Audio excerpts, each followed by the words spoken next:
so much for watching. Thank you. Have you subscribed? Yes, you. Have you subscribed? You. Yeah, before you go, click. It's free. Click. Just that's it. Have you subscribed? You're laughing. Have you subscribed? Have you subscribed? Thank you. Thank you. Thank you. Hey, madam, thank you so much. I can see you. I can see you. We have to get to 100,000 subscribers. This by the end of the year. How are we going to do that if you don't subscribe? Yes, you. Yes, you're about to click off. Why? Have you subscribed? It's free. If you don't, ask your son, ask your daughter how to. Just one click. Thank you. Thank you. I see you. Aha. Thank you very much. Thank you very much. I'll see you tomorrow.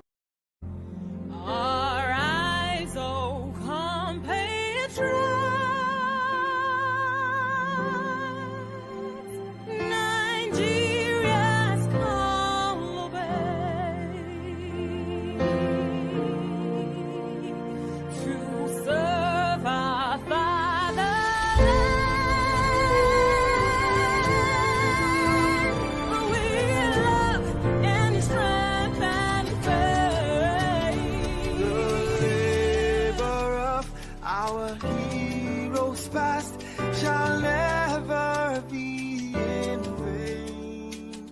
To serve with heart and might, one nation bound in freedom, peace and unity.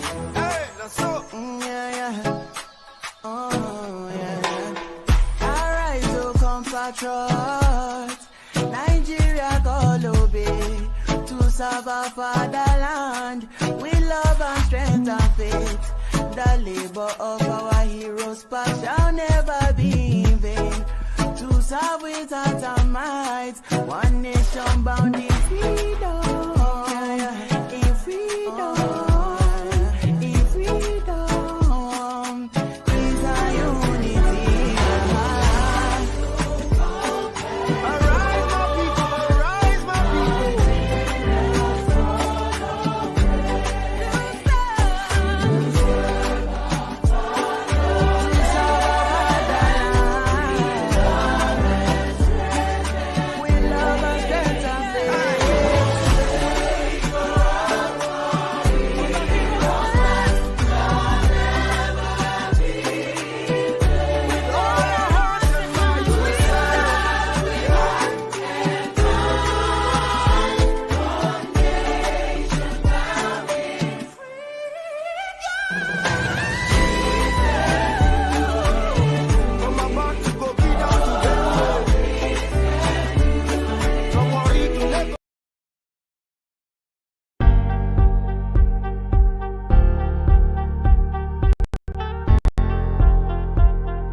Good morning, good afternoon, good evening, depending on your geographical location. Welcome to this Friday broadcast. Looking at the topic is should the military take over? This is our first broadcast for the weekend. Tomorrow we're having your Have Your Say, part one, part two. And we're having the ladies segment in the evening, 1 hour. We're starting 1 hour earlier than the usual time. And we'll be looking at the upcoming US election, focusing on the role of women in politics. We'll also be having a debate on the Republicans and the Democrats as well, to also concluding what we started last week, Saturday. During the end government, bad government protests, some Nigerians were calling for the military to take over. For some strange reasons, my village people, they hacked into my phone and took that video away. And I asked my boss Rudolph, he couldn't find it himself, but he played it here during Showare's interview, I think last 2 weeks, where some Nigerians were calling for the military to take over. So, and that is why we have today as an history class. History 101 is a college course that covers a wide range of topics, including the history of world cultures, empires, and states. Uh, I did say last week, it's here that the purpose of recorded event is that we may learn from it. However, it appears that we Nigerians, respectfully, we've not, either we don't learn from history or we disregard history. And anyone who disregard history, we disregarded that history at his or our own peril. So we must not disregard history. Why some Nigerians will be calling for the military to take over? First and foremost, it's unconstitutional. It's not. It's frowned at any part of the world for the military to take over and be in power. And I think there's a comment here. The earlier person who commented on this was this gentleman or this person. Military takeover is the worst idea ever. They will also take over your very beautiful wife. That's wonderful. Daughter and sister. They can take them and keep them for days, and there's nothing you can do. Uh, it's a question and also a statement. You see, how have we used history to our advantage, particularly the black community, or as they always call it, a black race, or whatever it is, whether we are raised or not? How have we used history to our advantage? Why are some individuals calling for the military to take over? Buhari was former military heads of state. Obasanjo was also a military heads of state. What did they do different from when they were when they became civilian presidents in the name of democracy? That is the question before us. So, uh, Dele, thank you. Adele, you said rigging election is against the constitution too. Agreed. Rigging election is against the constitution, but coup is not enshrined in the constitution. They're two different things. So, thank you for that. Rigging election is against the constitution, and that is why they went to the law court to fight the case, and the law court upheld that President Tinubu won the election. So, a lot of things are against the constitution. So, but we Nigerians, we disregard the constitution. We don't have respect for our constitution, and we feel that some individuals go about parading that the constitution is a fraudulent document, constitution that they've not read. But that's not the case here today. We can delve into it. We delve into it, time permitting. We are here to talk about history. Last week there was a broadcast here held by forefather, and it was like an history lesson going back years ago. And I asked a question. Yes, Nigerians are well educated, well grounded in history. In fact, if you go around the world, people will tell you Nigerians are well learned. But the question is, how have we used history to our advantage to progress or to improve our society? And that's why we're here today. The military, when they were in power, what difference? What was it? What difference did they do? Did they change the life? Were people life change? Did they put down anything that we can say, oh, this is what the military did, and it's still in continuity? Obasanjo came to power as a democratically elected president. Buhari came to power, stayed there for 8 years. Akoba Tadaba, Akoba is Akoba, Adaba is the other person. When they were military heads of state, that's the words they used for them, what did they do? So why are we not using history to our advantage, but rather we use history to hurt each other, to want to hurt us and drag us to a place where we don't want to be. We all know what the situation is like in the country. It's no longer bread and breakfast in Nigeria again. In fact, if you get bread and breakfast, then you must be lucky. It's hard stone. It's challenging. And why when will the people realize the power that they have, that the power that they possess?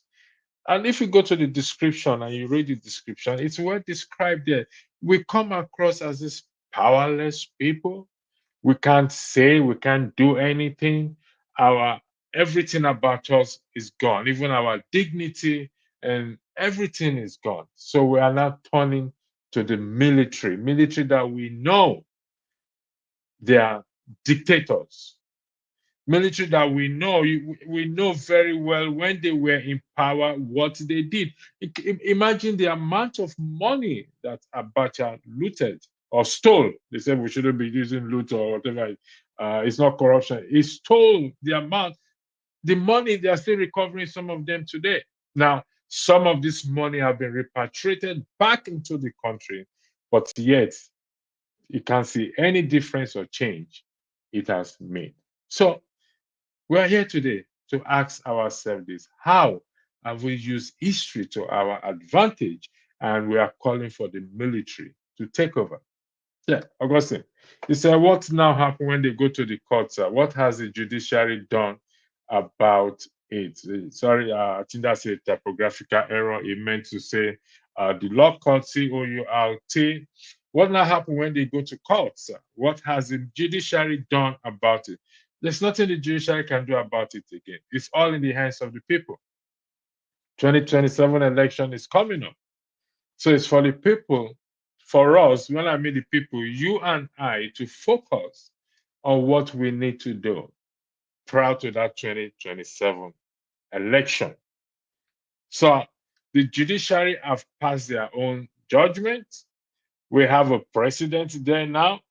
There's nothing you and I can do than for us to go back and visit the Constitution. What can we do?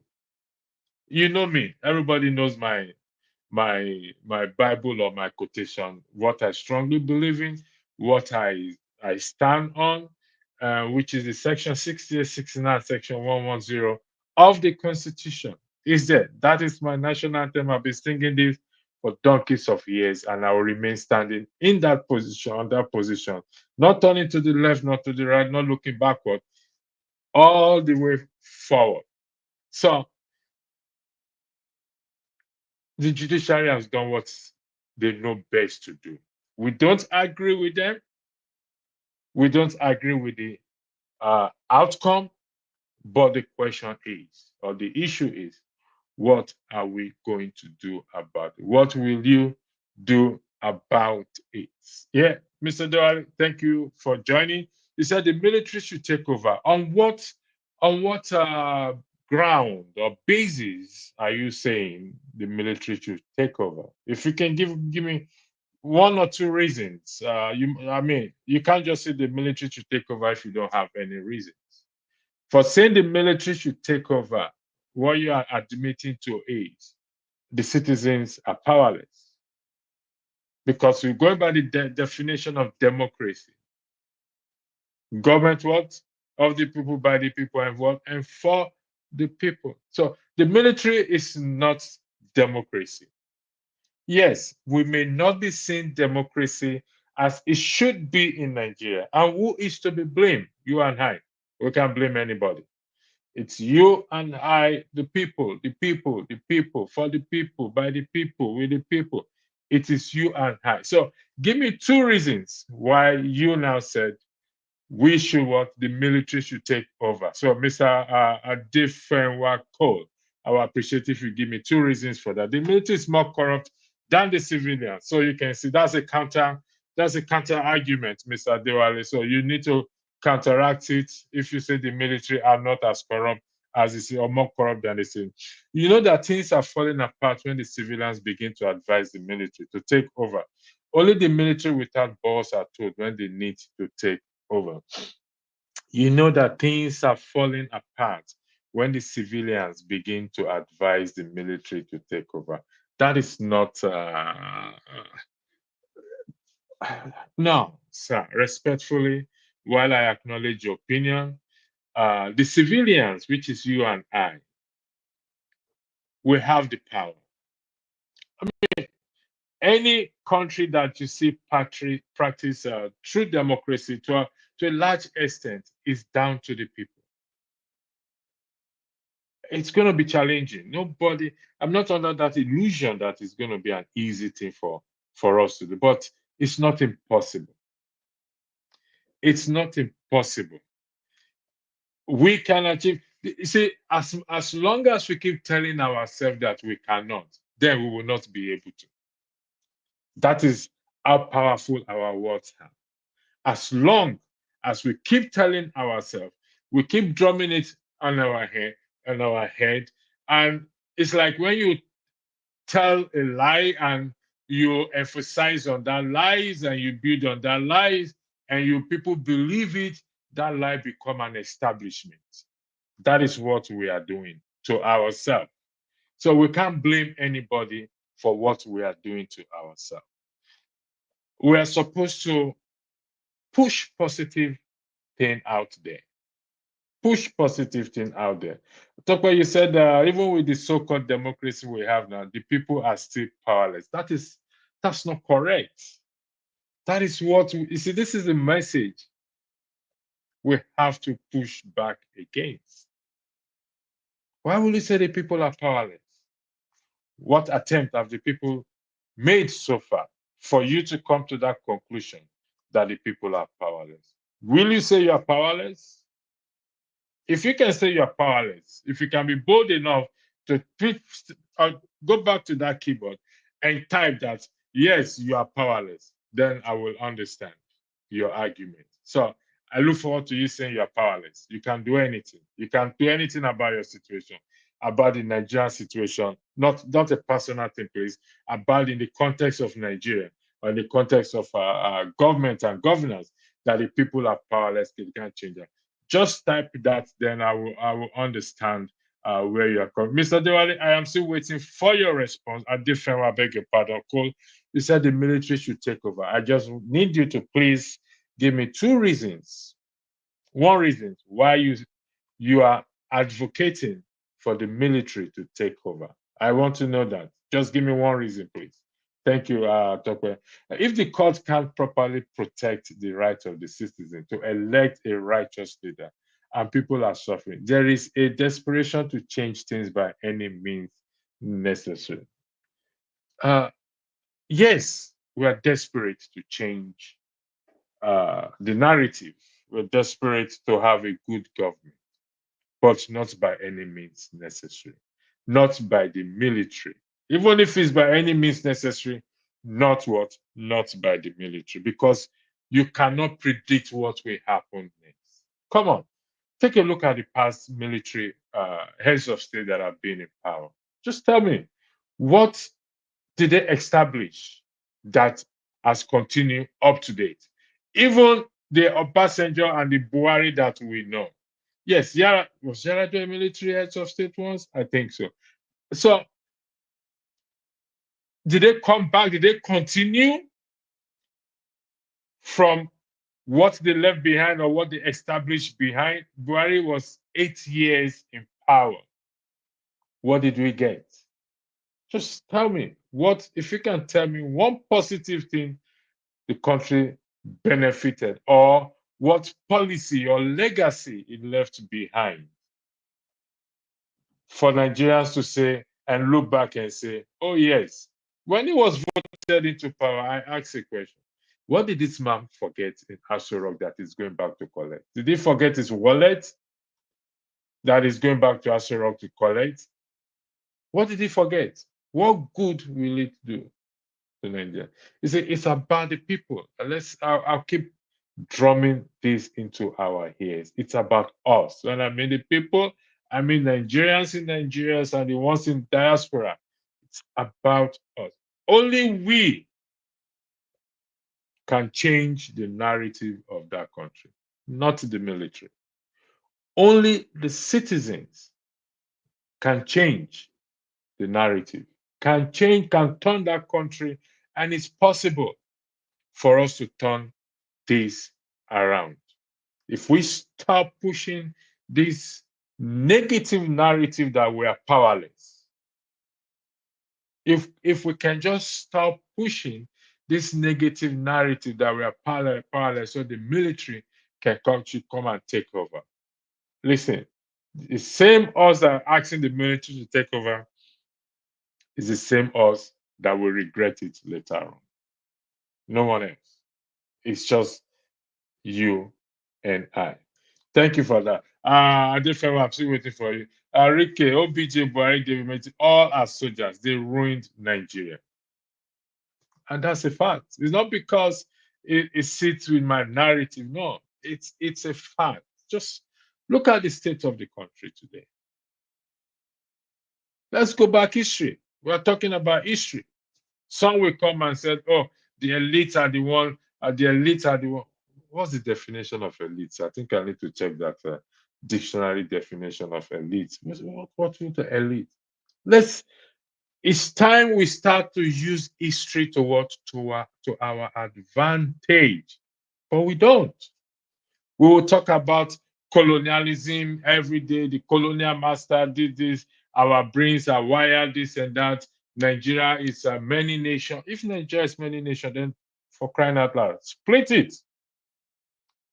Is anybody stopping us from splitting it? Nobody is stopping us from splitting it. Oh, Nigeria shouldn't be a Nigeria.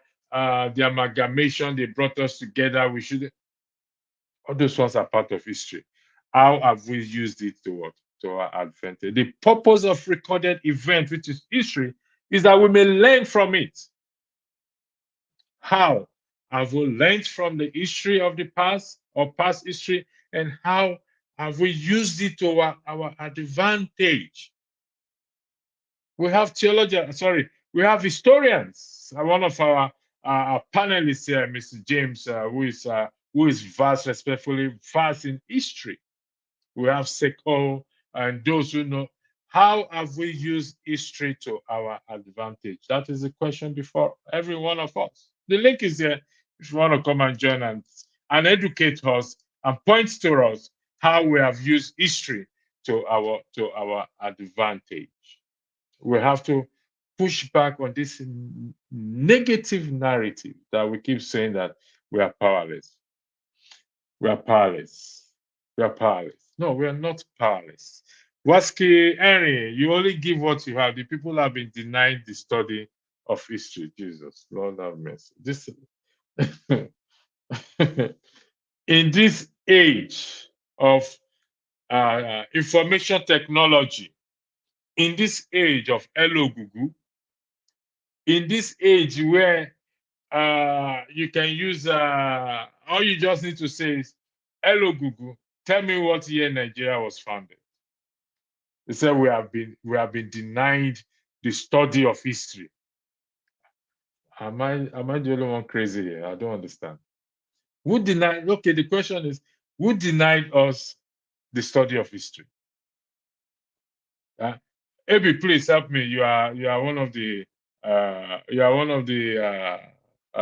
historians here. Abi, tell me, who denied us the study of history? I know they will say it's colonial master now that those that colonize us deny all the study of history. How? What part of the study of history were we denied? Adefoyawa, I'm still waiting for your response. I've not forgotten your name. Waski Eri, to you, who denied us the study of history? Because this is history lesson, history class 101. Let me highlight it there again. History class 101. It's about, where is this thing again? Come on, don't mess me up. History class 101. It's about what? It's a college course that covers a wide range of topics, including the history of world cultures, empires, and states. So this is history class. I am not the lecturer. I'm just facilitating. I'm just a facilitator. So, who denied us the study of history? Please, let me see if he has responded. I'm going to highlight it again. Who denied? Where is it again? Here it is. The gentleman or gentle lady, whatever, is male or female, said you only give what you have. The people have been denied the study of history. Who denied us the study of history? Waski, you said you were told that Nigeria doesn't have history anymore in school. You were told. Did you verify that they don't teach history in schools anymore?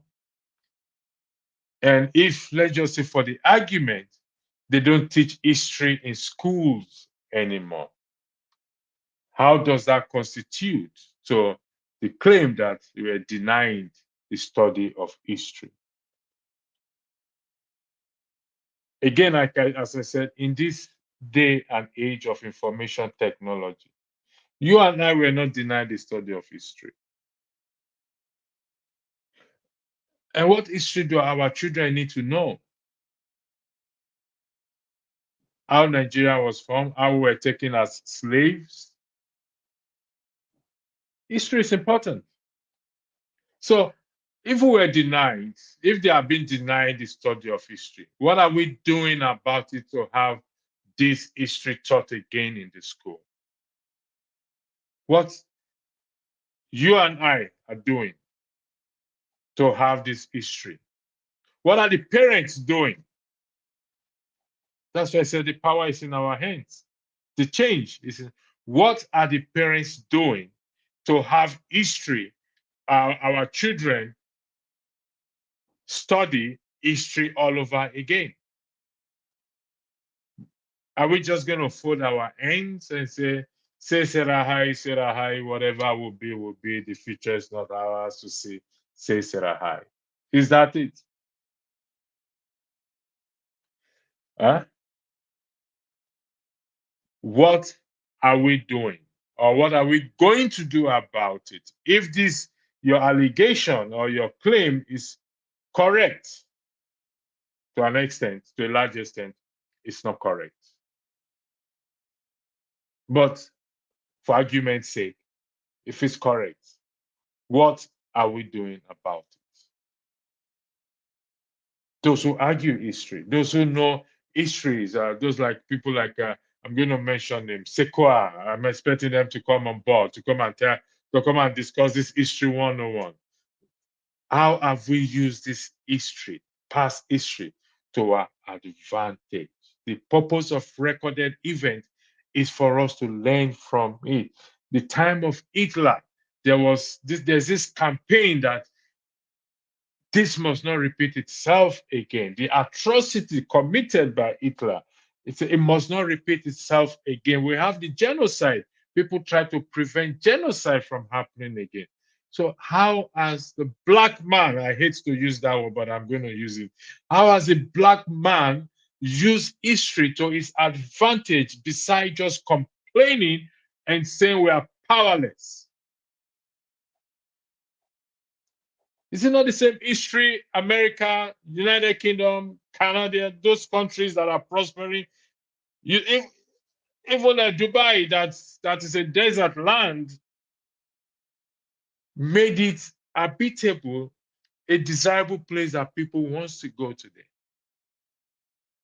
So how have we used? How has a black man person use history to his advantage beside lamentation and lamentation and lamentation? How have we used history to our advantage? Year in, year out, election comes, election goes. The people keep saying we are powerless. How are we powerless? Have we even attempted to use the power that we have? Look at the Arab Spring. Look at what happened in Kenya. Coming to a country that is blessed with natural resources should be one of the best countries in the world.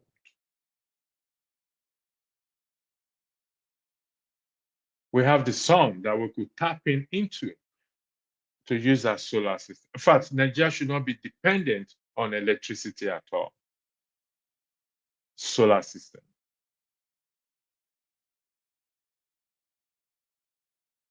So, how have we used history to our advantage? Are we going to just be quoting history? It's good. We have people, we have, like I said, we have historians. They are going to quote for you what happened in the year 000, how the pyramids civilization started from Egypt. But look at the state of Africa, or in the context of our discussion, Nigeria in particular. How have Nigerians used history? How have we Nigerians, so I'm putting every all of us in the same basket, how have we Nigerians used history to what? To our advantage? Than rather to say, oh, the elite is our problem. The politicians is our problem. They came from us. They did not fall from the sky. If the nation is, if there are more than one nation in that country, it doesn't take much to split it. Trust me when I say that. It doesn't take much. But the truth is, we don't want to.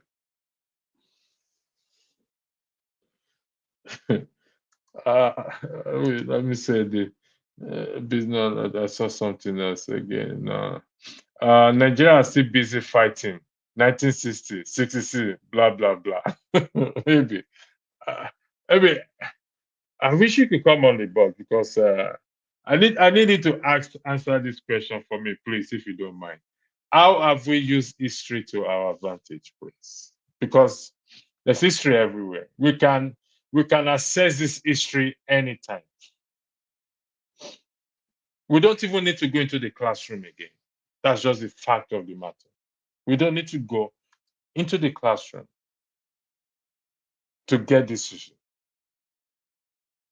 So if not the military, then what? If they keep rigging election, what do you recommend? Brother, you know where I stand. I've said this and I'll say it again. My recommendation, section 6069110, the people's power. I ain't gonna change from that. The people should tap into their power and exercise this power. We have to stop these excuses and lamentation, myself inclusive. We have to stop these excuses and what? And lamentation. We have to. It's a good question you're asking. What actions can we take? Thank you for that, Dele. It's all about solution. I've said this before, I'm going to repeat it again and let the record reflect it. The enemy or our enemy to democracy is our legislators, our lawmakers. That is where the seat of corruption is. Trust me, that is the temple of corruption. But you see, these people claim to represent us, you and I. They work for us, they work for you and I. We pay them salary. And that is why I keep saying, those who go about saying that the 1999 Constitution is a fraudulent document, it does not represent the people's wish, it does not represent, let me tell you something, respectfully, these are also part of the enemy of progress in that country. If a constitution, if a section of the constitution is not right, they amend it. And for us to get it amended, look at the amendments they are doing in respect to the Sharia, the section, the provision of the Sharia law there. They want to take the word personal away and make it, I want to broaden it. That is the same constitution you and I sat sitting down here condemning, oh, constitution is this, constitution is that. And those who know the importance of it, the lawmakers that work for you and I, they are feasting on it to their own advantage. But you and I, what are we doing? Lamenting and lamenting and lamentation upon lamentation. Section 68, 69, 110. If we can start to address and take our lawmakers or that claims to represent us in our constituency and put them to tax, I bet you we will start to see that change. That is the action that the people need to take. No any other action. Again, if you say the military should take over, and they do take over, what next? What next? You think the price of rice will cheap? Or the price of petrol will cheap? Will be cheaper? Or the cost of house rent will be cheaper if the military takes over? We're only fooling ourselves. If we are calling for the military to take over, taking things will be better. We are living in a fantasy world. It ain't gonna be better. We have to desist from this negative that we can't do anything. Thank you, Epi, for this. We keep crying about the Constitution. Have we finished practicing what's in the Constitution? Epi, initially, some people say you're not going to make heaven, but with this, I overruled their decision. You make heaven. I have the keys. The keys have been handed over to me. I'm standing by the gate now. So if you are ready to come in, let me know. I'll open the door for you. We keep crying about the Constitution. Have we finished practicing what's inside the Constitution? No, we've not even touched it. There's a section of the Constitution that says that I like the duties of the citizens. Duties of the citizens. Those who are pushing for are going with the narrative that the Constitution is bad. Honestly, it breaks my heart when I see educated, enlightened people go on that, carry on that narrative that our Constitution is a problem of where Nigeria is today. It breaks my heart. The Constitution is a book. It's a document, just like any other document that is subject. Even a signed contract can be challenged in the court of law. No, this contract doesn't make sense. There should be an amendment here. We need to amend this thing. We need to change this thing. This doesn't sit well. Have we finished practicing it? We've not even started practicing it. We are complaining that. And when I see people who have not even read the Constitution, just pick one word there and say, because they say, we the people who are not there. And do you think they'll come and consult you personally? Have you ever heard anywhere in the world where Constitution is written and they want to consult individual persons? How do you want the Constitution to be written? Tell me, have you ever seen it anywhere, done anywhere in the world? And yet, these are the same individual who say, oh, we the people is not there. We the people were not consulted. We will come and consult you. When you're in diaspora, they'll come and meet in diaspora and consult you. Clap for yourself. Thank you for joining, those of you in the comment section. Keep sending your commenting. Thank you very much. What is with you, Igbos and coup? Just because you lost the election, you want a coup. How about deal with your IPO sit-at-home problem?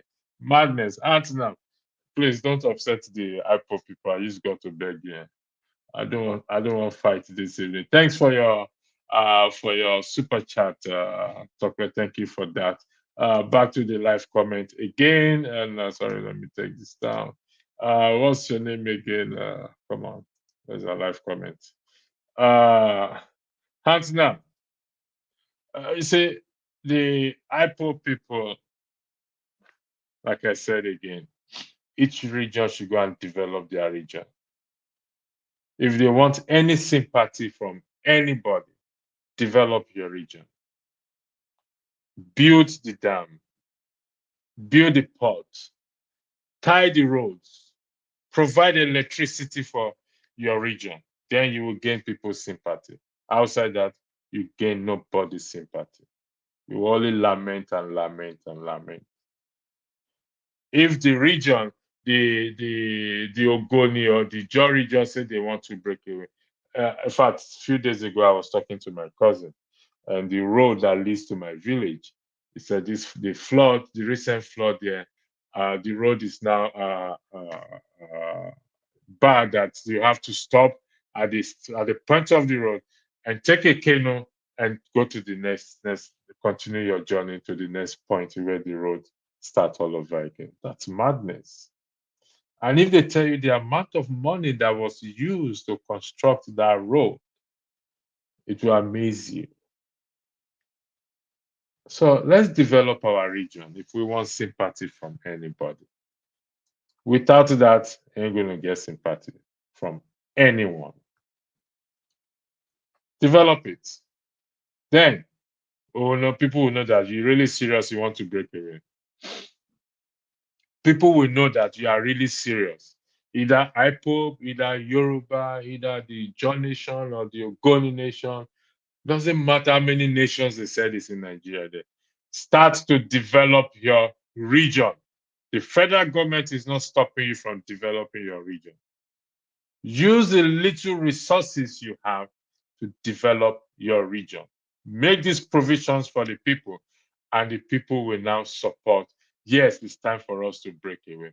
I can assure you, if a referendum is done today, the people will say, no, we don't want. Let's stay here, because these people we are seeing here that are telling us this, they are not different from the present government. Thank you for that again, Antina. I grew up under the military. They are the worst. We have to make the civilian government work. The worst civilian government is better than the best military government. Thank you for that. The worst civilian government is better than the best military government. We have to make the civilian government work. We, you, and I. We have to make it work. So if we think one foreigner somewhere will come and make it work for us, we're wasting our time. Or we think Donald Trump or Kamala Harris or who is the president of UK? What's his name? Keir Starmer will come and make it work for us. They have their own problem. They have their own people they worry about. Why would they worry? Who will come and worry about us when they have their own people to worry about? They're not coming to worry about us. They have enough sleepless nights thinking about their people. They will not come and add me and you to their cup of tea or to their plate. Nah, we have to do the work. Well, so thank you very much. What do you think about Nigerians not paying income tax for the most part? You don't think our stunted development has something to do with? How do you come? Who said Nigerians don't pay income tax? I don't. Tax is deducted automatically from people's salary. The question is, where does the money go to? What do they use the money for? All those market shops that you see that they are collecting local government fee, those are all part of the tax they pay. Where's the money going to? Are Nigerians not paying income tax? Because this is automatically deducted from their salary. Please, except I am wrong. I mean, I worked in Nigeria before. I think I still have one of my pay slip with me. I still saw it 2 days ago when I work with work on the ship with I think it's Monterrey. I say I have one of my pay slip with me, and I can see tax deducted from it. So who said Nigerians don't pay income tax? Oh, it's changed that only a minority have tax deducted. It's not minority have tax deducted. uh, this is our problem. This is always our problem. Only a minority. Okay, you change the language again. I said for the most part. Income tax is a direct tax, not indirect tax. So, thank you very much. Let's be factual. Income tax is a direct tax, not indirect tax, meaning you don't have a choice. It will be deducted both in the private and in the public sector. You don't have a say in it. Doesn't matter how much you earn. The less you earn, the less tax you pay. The more you earn, the more tax you pay. I need TL. uh, it said, I'll come back to you again, Martinelli. Read my original post. I said for the most part. Let's go to your original post. Uh, even for the most part, what do you mean for the most part, please? What do you mean for the most part? This is history.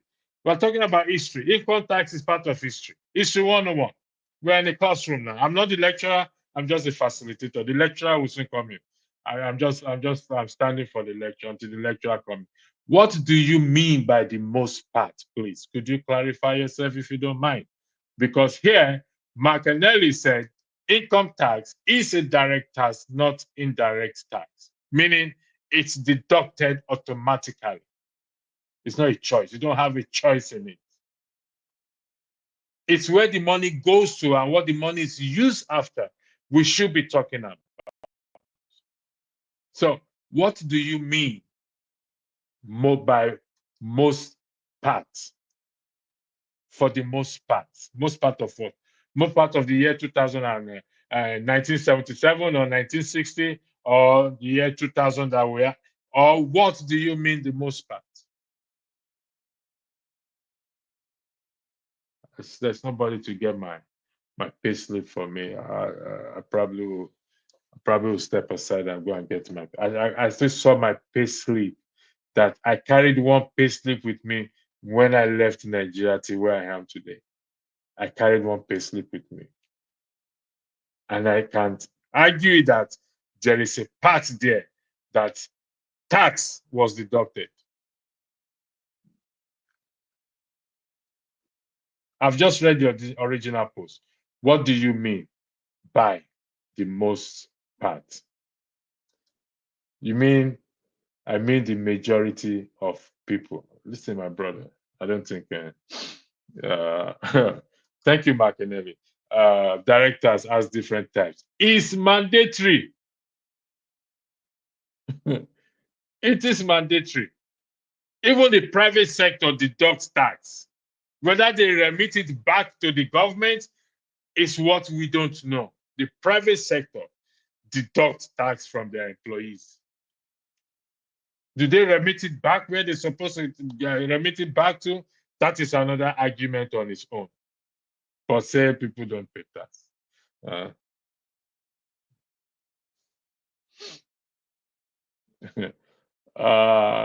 let's listen. This is history 101. Like I said, how have we used history to our advantage? We are dealing with history here. History 101. Those who knows history, we can't see them again. I can't find them. They are not coming in again. I come and tell us, those who think our elite are our problem.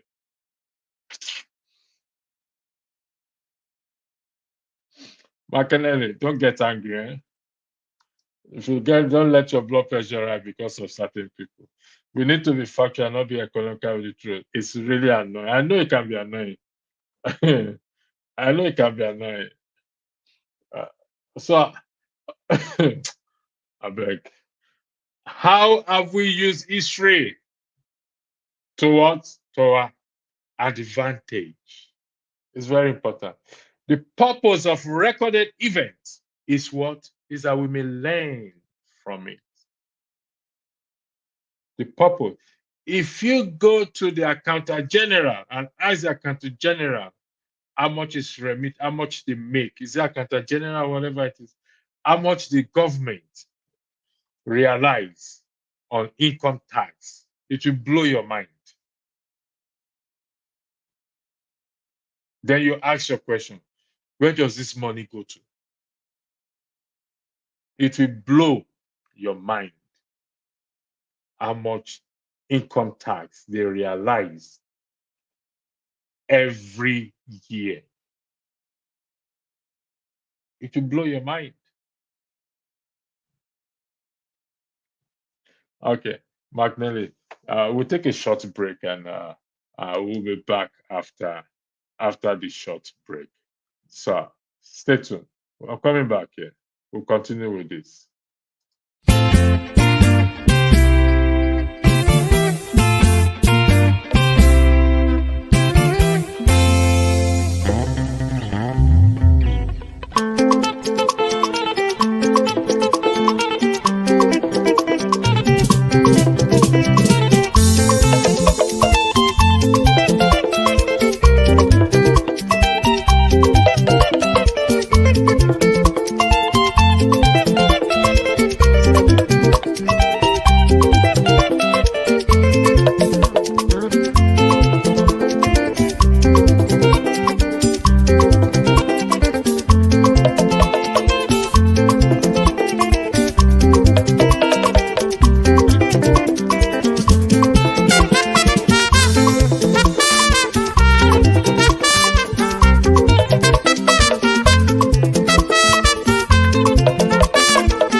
Welcome back for that short break. I know I went to get my payslip. Monterey Nigerian Limited, Andrew Lobby, Euler. Pay as you earn, payee. I pay 3 naira 30 kobo. This is my payslip then. You see how long it is? Payee, pay as you earn, 3 naira 30 kobo. 1991. It's there.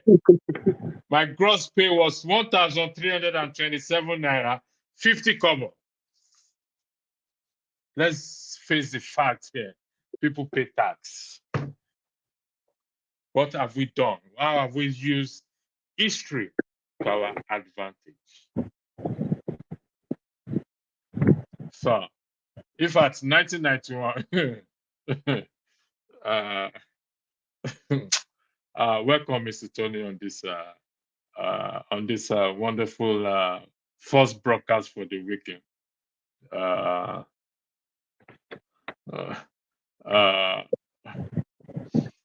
We are here. We, the citizens, have to do something and not call on the military to what? To take over. I'm trying to. There's a back and forth between TLG and McNally. Let's keep it. Let's keep it decent, please.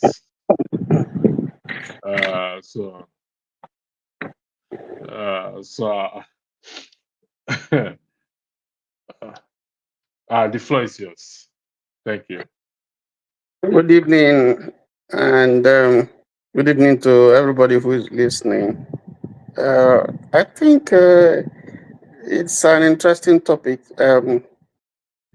I think that those who are suggesting that the military should take over is just out of frustration that they feel from the state of the nation.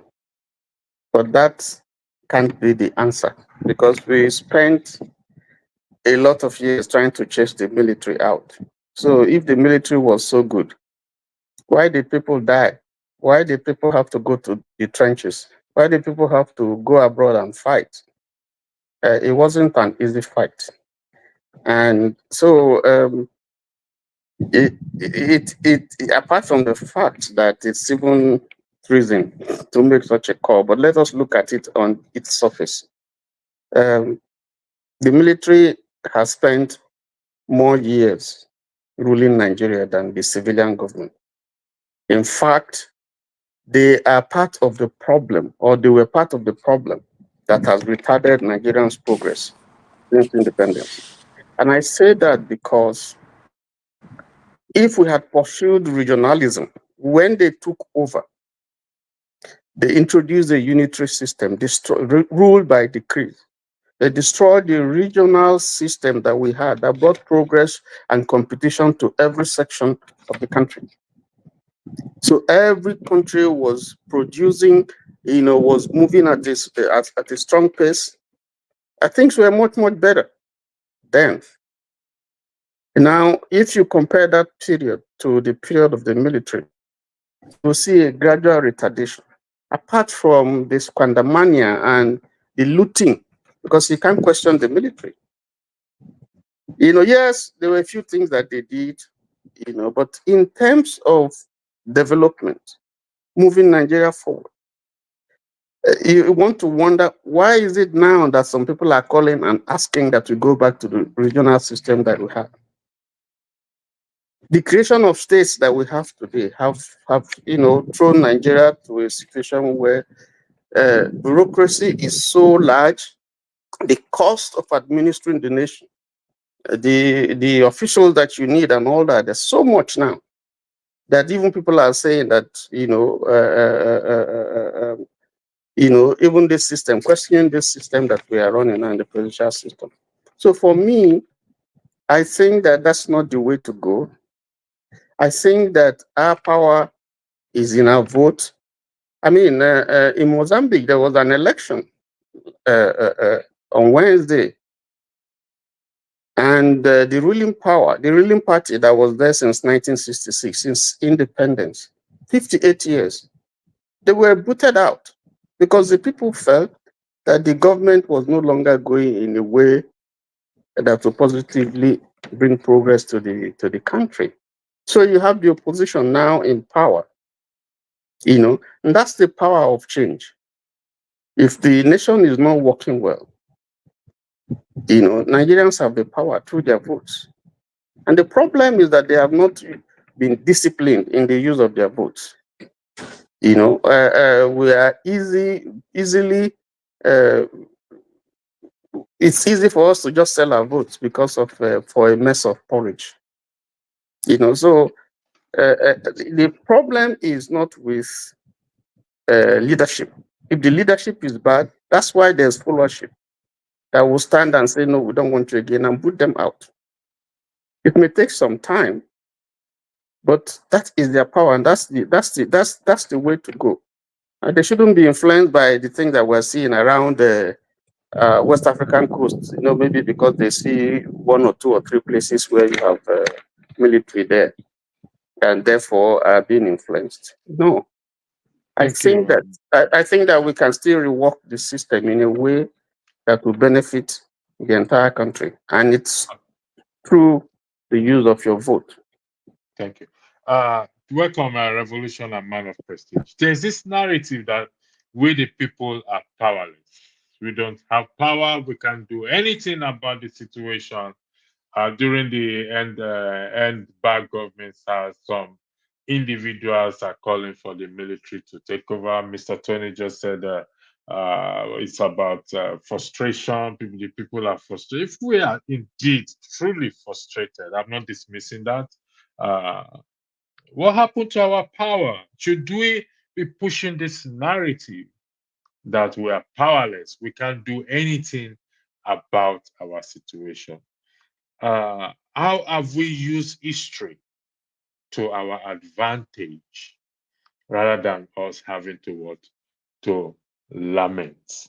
I'll go to you first, Revolution, please. Then I'll go to Man of Prestige. Yeah, You're muted. good day and greetings. Yeah, you can hear me now? Yeah, we can hear you loud and clear. Yeah, I'm saying greetings to everybody in the house. Yeah, greetings to you too. Thanks for joining. Yeah, in fact, I'm at work. I just took some few minutes to just respond to this the topic of the day. So I might disappear after this. You see, when we talk about the military taking over Nigeria or trying to rescue the problem or quagmire, how you people who are educated used to use those big English, that is happening in Nigeria right now, you find out that it's all comes back to what we are talking about, revolution. My brother Tony, I don't argue with him. That is his own opinion, and that is the opinion of all these church people or these pastors. Take it easy, things will happen. Take your vote while people are dying. While the people who are enjoying are enjoying. Same faces since I was born. It's the same faces you see every day. They will say future Nigerian, the youth are the leaders of tomorrow. You never see them. When we come, they tell us, don't worry, use your vote. The day of the vote, we see them go to court. The whole people who voted, everything just dabaru like that. No, where we are at this junction, if we want to speak the truth, and just a point of correction, he was talking about Mozambique. It wasn't Mozambique, it's Botswana. Mozambicans, they are still fighting about the rigging. Botswana, I'm sorry. Yes. Botswana. Mozambique, they are still fighting what we couldn't fight in, and they are fighting now that the election was rigged. So if Nigerians refuse to fight, I know some people will say you ran away, you are talking to fight. Brother, when the fight starts, we will go back home. Yes, because I love my country. Here I've been for so many years. I'm tired of being here. Now the winter is approaching. All your body is cold. You don't feel happy. Even the people where they're born here are crying. So we have to fight. We are not just only losing a lot of things. We are not meant for this type of weather. So military coming to Nigeria now to rescue Nigeria is a welcome development if we will find those revolutionary military people who can remove this bunch of people telling people who ask you to talk, shut up there. When all those type of public disgrace, the other one slapping an Uber driver, nobody will talk anything. So for me, if we find revolutionary military people who will come to rescue Nigeria, not just all these Tinubu's boys, giving them look at the new chief of army staff, another party system like that. These are not the military we are looking for. We are looking for revolutionary military guys to save us, and that is the only solution. Election will never, I repeat, never produce anything in that country, as far as I'm concerned. I stand to be corrected. Anyway, thank you. Maybe I will join later. Let me just run away. Thank you very much. Man of Prestige, Revolution said that we need a military with a revolutionary mind. I'm just hearing that word for the first time. I don't know if there's a word that exists there. The military are military already. If they now have a military revolutionary mind, don't you think that is a third world war we are looking at starting from Nigeria? Man of Prestige, the floor is yours. Thank you. Before you speak, Man of Prestige, tomorrow, the ladies segment, we are talking about the US election. So you're a Democrat. Yeah. I spoke to the Republicans earlier, some of the Republicans earlier. So your name was mentioned. So be there tomorrow, please. So the floor is yours, Madam President, in the context of what we are discussing. We are in the history class, History 101. Thank you very much. Yeah. Thank you very much. Good evening, electricity, and good evening, Mr. Tony. It's nice to see you. Yeah, I mean, I'll be very. I'm voting for Kamala Harris. That's never in doubt, and she's gonna win. Okay, forget about what the poll said. The early vote, said it all. You got it. You got it, bro. You got it, bro. You got it, bro. Yeah, she's gonna win. It might be close, but she's gonna win. And I know that's gonna happen. But how we say that? We are talking about Nigerian politics, but I'm surprised electricity. You are talking about a revolution or some other things. The reason why I came in is because of the atrocity that is happening in Nigeria. I mean, I'm just tired. I'm giving up on Nigeria.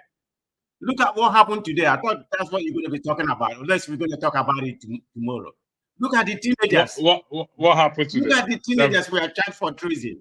That is the main reason why I came in. I've never the seen teenagers are charged for like treason. What?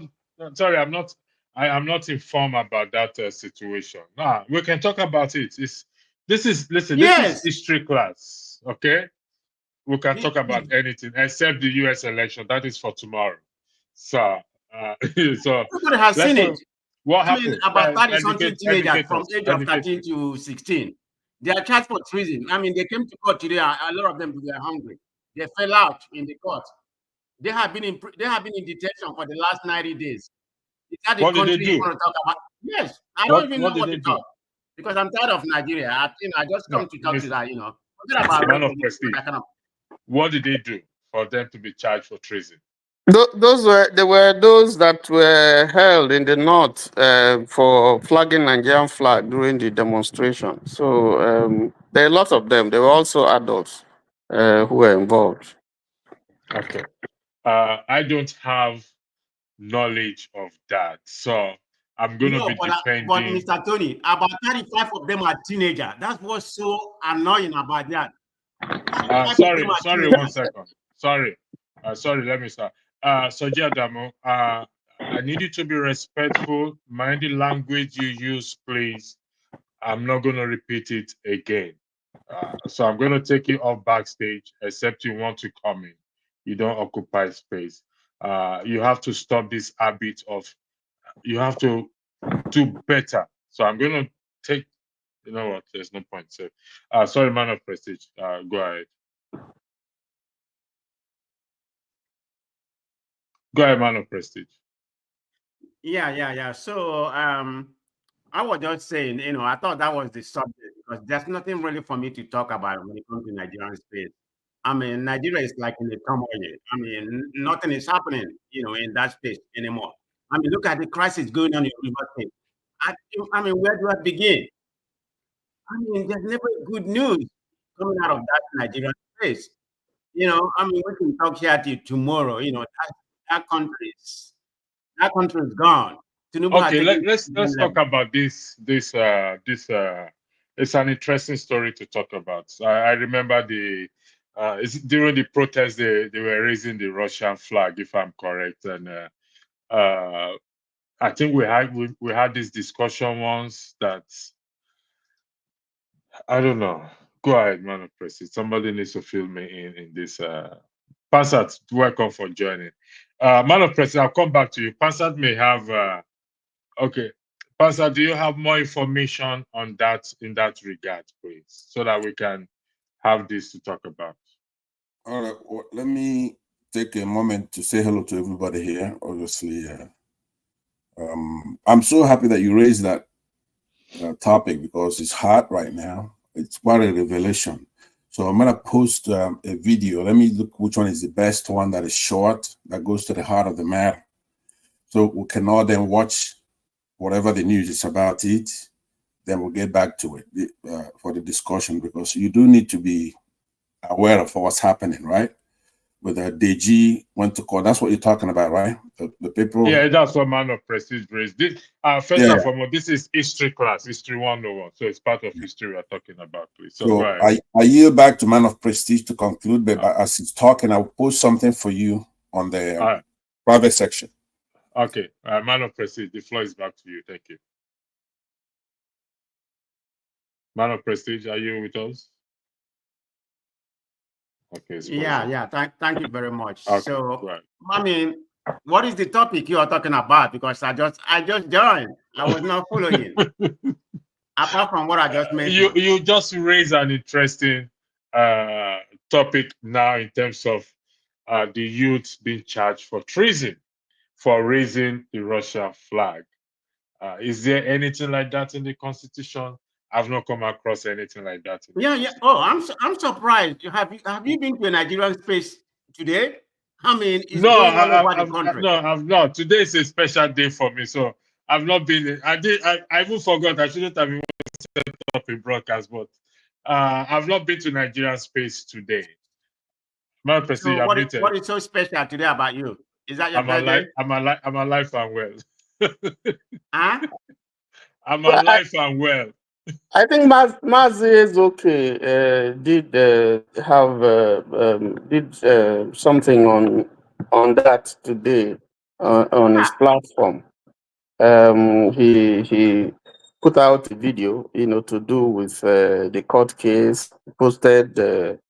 We had visuals of the teenagers who were brought to court, and their condition was very pathetic.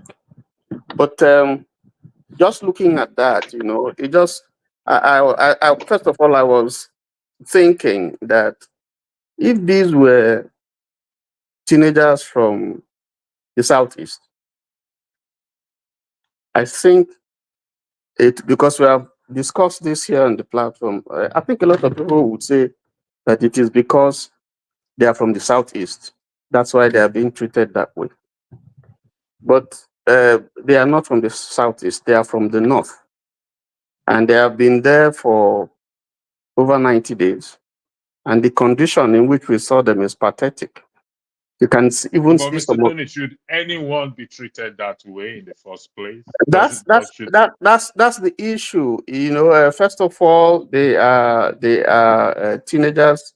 I think between maybe 14 and 17, and they've been put in detention there with adults and under very pathetic conditions. I don't think that that is justifiable by any measure that you want to use. I think I'm not a lawyer, but I think there's some violation of their rights, and the lawyers will know better. But it just shows the decay, the general decay in the entire system. Because that's why I drew this comparison. It's affecting every section. And I'm surprised that even Northerners have not taken up this case. And the people who are taking up the case are even people from the South. DG Falano and some other civil society people. It doesn't make sense to me. But the case is in court. We'll see how it goes. It's a pity. The optics is bad. Doesn't give Nigeria a good image. It doesn't give the government a good image. And it's a sorry sight. So if you see people calling now for the military to take over, these are some of the things that they see and they say, let us, be done with this government. But that's not my approach. I don't support that, because you see that when the military came, you now have a new set of millionaires, military millionaires, who were bank chairmen, who had oil, wealth, and so on and so forth. You let him Jagun, please. I think Passat, I'm the moderator here. I'm not allowing Jago in, and I'm announcing it. right here, right now. So please, I want us to respect that. Thank you very much. I've seen the video you sent to me, Pansat. Thank you for that video from Voice of Nigeria. I have I've seen the 4. clip. Now, 4. you see, one thing about some of these videos needs to be checked out before I play it. But the video, the first one you sent, that alone speaks volume. It's pathetic that I don't think those children are even. I don't think they are more than 14. They're children, for crying out loud. How will such children have sense in a matter of a charge of treason? And this is what we're saying here. This is why we are here. How we, the citizens, can make the country a better place. Okay, let How? me. I know that's rhetorical. How to? We have a country. We have a government, the best kind of government form, democracy, right? We're not shopping for a type of government. You have the monarchy, you have the dictatorships, you have your oligarchy, republics, anarchy, whatever you want to talk about it. Nothing will work if the actors in the country are doing it by, they're not doing that goodwill, right? We have an intersection of a clash of civilization that we have to take care of. A lot of people, like my friend here, Mr. Tony, you could see in last time we clashed because I could detect something. And he was upset. He says, I should apologize to him for saying that word. But the point is that you could show indignation over this thing here, and you try to say, I don't even think they're so age. The point is that it's completely wrong. It's unacceptable. Or you say, what if they were from the South kids? And people will say, that is not even anything you should concern yourself about. You're smart. You've shown that you're smart. You give a lot of examples of other countries. The key point is that we have a clash of civilization in that country, Islamic and the Western. As far as they're concerned, those kids are not kids. Pastor, sorry for interjecting. You'll continue back. I just need to make this short announcement. Please, thank you very much, just for the spirit of fairness. Jagon asks if this is how this platform is agreed. There's an agreement on this platform not to use derogatory word or insultive word on anybody. He did that 2 weeks ago or last week. It was somebody paid to have him removed by insulting somebody, and he continued that again. I'm just putting it out there. This is the spirit of fairness. And until personally I see that change in you, we don't want to change. That is your own prerogative to make. Okay, I have my reasons. It's on record there. So thank you very much. So go ahead, Pastor, for your backwards. All right, before I continue, let me say I do disagree with you. I was present when those things happened. It doesn't rise to that level, right? We should forget. I'm boycotting this channel, as a matter of fact. But Jagun, as an irritant as he is, he does irritate me a lot. But he's quite an addition to this platform. He's very knowledgeable with our history. He does a lot of good. I disagree with him on some things, but and what happened there is nothing that we should as brothers come here and don't harbor it too long. If you are the moderator and you deserve respect to moderate the platform, so I will appeal on his behalf that you have a change of heart and then let him in whenever you can. It's not an imposition on you. It's up to you. But let me say, the major thing that I was telling my brother Tony here, who I believe it's a very knowledgeable person. I don't pay a lot of attention to people who come back. We cannot have a la carte indignation over things. We have to look at everything holistically. There's no shortcut. We're going to have to fight for our country. We're not going to have people drive us into another form of government or have them always think that we're going to have peace without justice, or that they can actually defeat us in a war. Now, depending on who the odds is, I'm a Biafran. And I've had it up to here. You have those kids in a courthouse. Now, forget about the fact that the judge there's an Igbo guy in that courtroom. So even if the police or Muslims in the north are into abusing kids, having them go suffer, beg, and suffer all kinds of indignities out there, how come when they come up for this is over a month? One of the stuff I posted is to show you long ago, the press said that you have these kids arrested for these crimes, heinous crimes. So what about the society? What about the judges? When they come up for bail for 30 days, 60 days, 90 days. So what kind of country do we have? That shows you. Imagine people like Nnamdi Kanu, when they're complaining, when they say, hey, look, I've been acquitted. Why not release him? So when what you want us to do is to pick them. When it's northern kids that they're doing this to them, we're going to have indignation. Or we're supposed to say, no, this, we're going to have to do something about this. So I'm watching, maybe I'm wrong. Mr. Tony, I don't want to pick on you particularly. I'm boycotting this channel, but I came for you to understand you better, because there is a code that you have, which is looking from the Southeast. And then you go on to do things our enemies do. And then when I say it, you say, hey, you're maligning me. This is a record. So I want to understand where you're coming from. Are we in a system where we're going to let people who came after we got the independence of that country come and lord it over us? Maybe you're going to sympathetically level around it, because I disagree with that. I believe that we could take over that country as Igbos. As in okra, and to Kaduna, Korea, right? We planted that okra. And a lot of us are here in exile. Pastor, and we're coming home to take that country back. are Whether you we like it or not. focusing on those children, or we are going to IPOB? I'm a bit confused here right now. Okay, I had yielded back, but let me just answer that briefly by saying it's a holistic thing. We're looking at the judiciary. We're looking at the kind of government we have. We're looking at the injustice.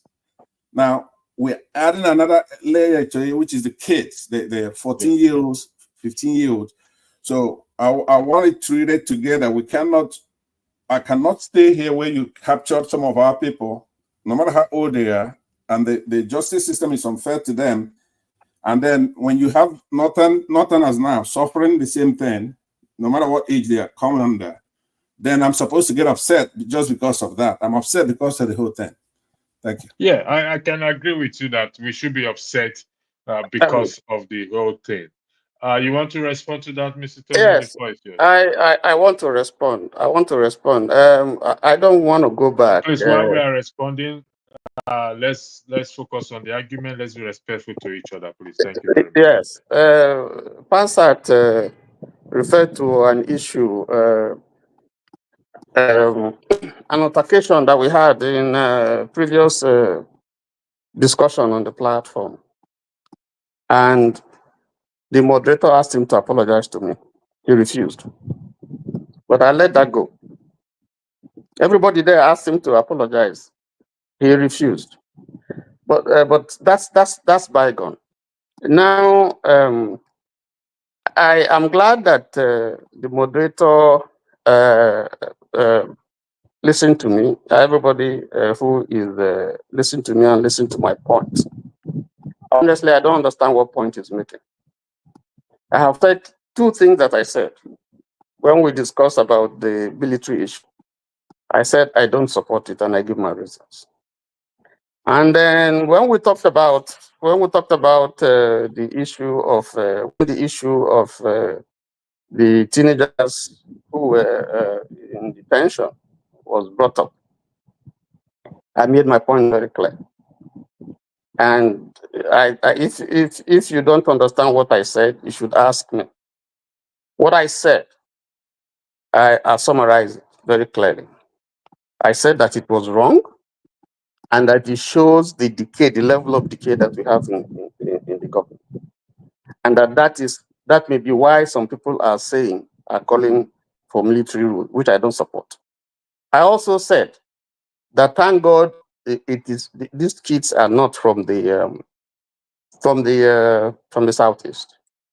And why did I say that? I said if they were, then the reasoning, the logic would have been, oh, it's because they are from the southeast, which has been said here when we're talking about Nnamdi Kanu, Sorry, why he's Tony, still being. let me stop you there. Pansa, Yes. I need you to So please read that. So Tony, I'm coming. Can you please read what is on the screen there for me, please? My brother Mark, I don't include you and few others among the fools here. Pansa, can you read that? Do you know who wrote that? What was that? What does that Do you mean? know who wrote it? No, I don't. So G Adamo or somebody. That is Jagun that wrote it. My brother Mark. You are Mark? No, I'm not Mark. He said, I don't include you and few others among the fools here. Yeah, that's not it. Right. That's fools is not it. Today, all right, thank you. This All case, right, go ahead. the cost for Mr. Tony, I'll come back to you. Let me summarize. Let me summarize. So I think Pansat has a mindset, and I think you need to listen to people before you begin to judge them. You have a problem with understanding people's viewpoint, and I think you have to clear that because you have a mindset. That's why. It's not just me. I've been on the platform, and you've had issues with almost everybody on the platform, and that's wrong. So I need to say that. But that said, I concede you the right to your opinion. I concede you the right to your views. But I've clarified my position. Okay. And my position is very, very clear. Could you let me respond just for a minute? Like electricity here was a pastor. He wants civil dialogue, right? Fine. Can we focus on the topic? Yeah, we are. It's good to. What I'm saying is that you heard what he said. I need to understand somebody better. But when you start off, we're talking about kids who are being incarcerated for 90 days.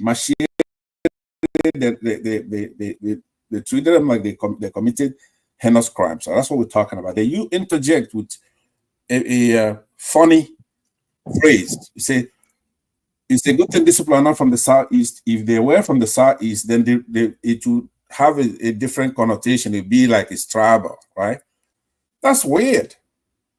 That is something you shouldn't just put in abrupt stuff. They should explain what you mean, because to me, when I hear that, what you're doing is justifying. Now, electricity, Pastor, why don't you have a ruling on that? Let's have you make a ruling. I already have a ruling on that. I told him, I asked him, should anyone, regardless of where they're coming, where they are from, be subject to such treatment? And he said, no. That is my position. It doesn't matter whether they're from the southeast or east-west, or whether from the bottom east or down east. I saw the video you sent to me, and no child, nobody should be subject to if you listen to me, I did say that it is a measure of the decay in the entire system. That means it's all over. That's the point. I said it. All right. Now hold on, but because now this is what I'm saying. But don't say I misunderstand you there. The reading electricity gave that what you said is a general reading, which also makes sense. That's one. But specifically, it's you're condescending on the Southeasterners, and you're adding to the stigma. You're saying, oh, they're complaining. This is what I understand from it. There's no stigma there. I mean, I think the point is explained. Let us not be let us move forward. On this one, you want me to understand you, right? On this one, let me see, because now what I'm going to check now is your sincerity, right? Yeah, hold on. Hold on. Wait 1 second. You sent a video for me to watch. I have watched the video. Can we please stay on that injustice being done to those kids, regardless of where they are? Can we stay on that track? Is that possible for you to do?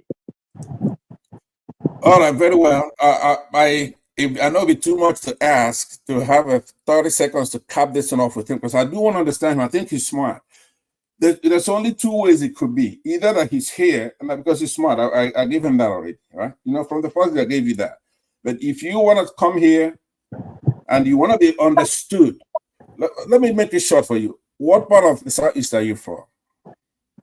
So I want to understand you, because there are things you would say, if you're not from the Southeast, then it's okay. But if you may come here, you may claim you're from the Southeast. Are you from the Southeast, and what part of Southeast are you from? What is the relevance? What is the relevance of that to the? I'm a Nigerian. What's the relevance of that to the discussion? The discussion, that relevance means that if you're inside pissing out, it's different from staying outside and pissing in.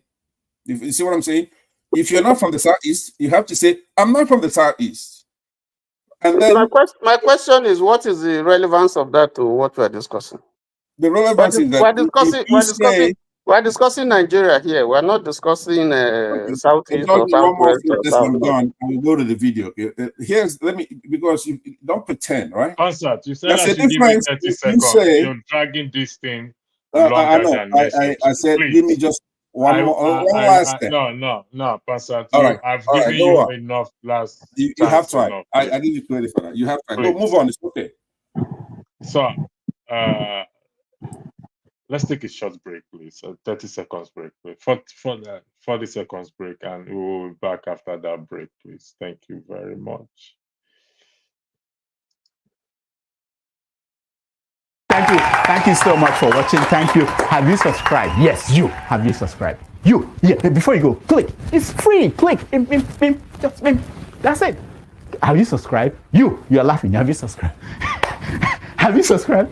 Thank you. Thank you. Thank you. Hey, madam, thank you so much. I can see you. We have to get to 100,000 subscribers. By the end of the year, how are we going to do that if you don't subscribe? Yes, you. Yes, you're about to click off. Why? Have you subscribed? It's free. If you don't, ask your son, ask your daughter how to. Just one click. Thank you. Thank you. I see you. Aha. Thank you very much. Thank you very much. I'll see you tomorrow. Gentlemen, welcome back. We're focusing on the issue of the charge treason against those poor innocent. Honestly, I saw it pass out, and I guess their age. And does those children even know what is called treason in the first place? Who is the lawyer defending them? Who is the prosecutor? It's crazy, honestly speaking. And this is what we're here today to talk about, that it's all in our hands to make that country a better place. I'll give each of you 5 minutes to make your argument in that regard. Thank you. I'll start with you, Pansat, 5 minutes. Please don't deviate from that, please. Thank you very much. Thank you very much. Again, let me stand on existing protocol. It's quite saddening, obviously. I don't know if you have ability to play any of it. You know, the image is important for our viewers. I'm sure that both of us know about it, but our viewers probably don't know anything about it. So do you have ability to play even a little clip of it, and before we continue? Just let me see. Just give me 1 second. Let me see. Share screen. Share screen.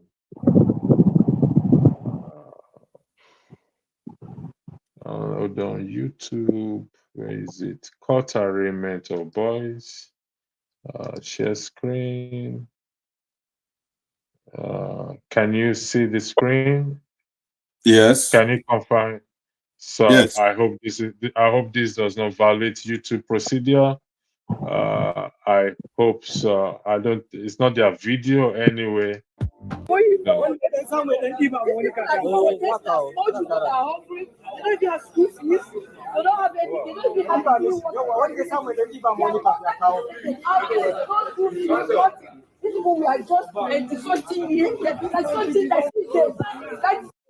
what it is. My case is different than my child. Hello. Please, maybe the recording can just stop for now, please. Let's just take a position and see what will happen. As you can see, the minority is not eating for the past 4 days. They've been kept by the government attention. These are boys who are between 12 and 13, 14 years old. They've not had food, they are malnourished, they are sick. They were slumping in the course of trial in court. You can see how malnourished they are, how sick they are. They've not been fed for days. These boys who were arrested for attempts in court to overthrow President Muhammadu Buhari. They've been kept for 3 months. These are children of school age. They've been kept away.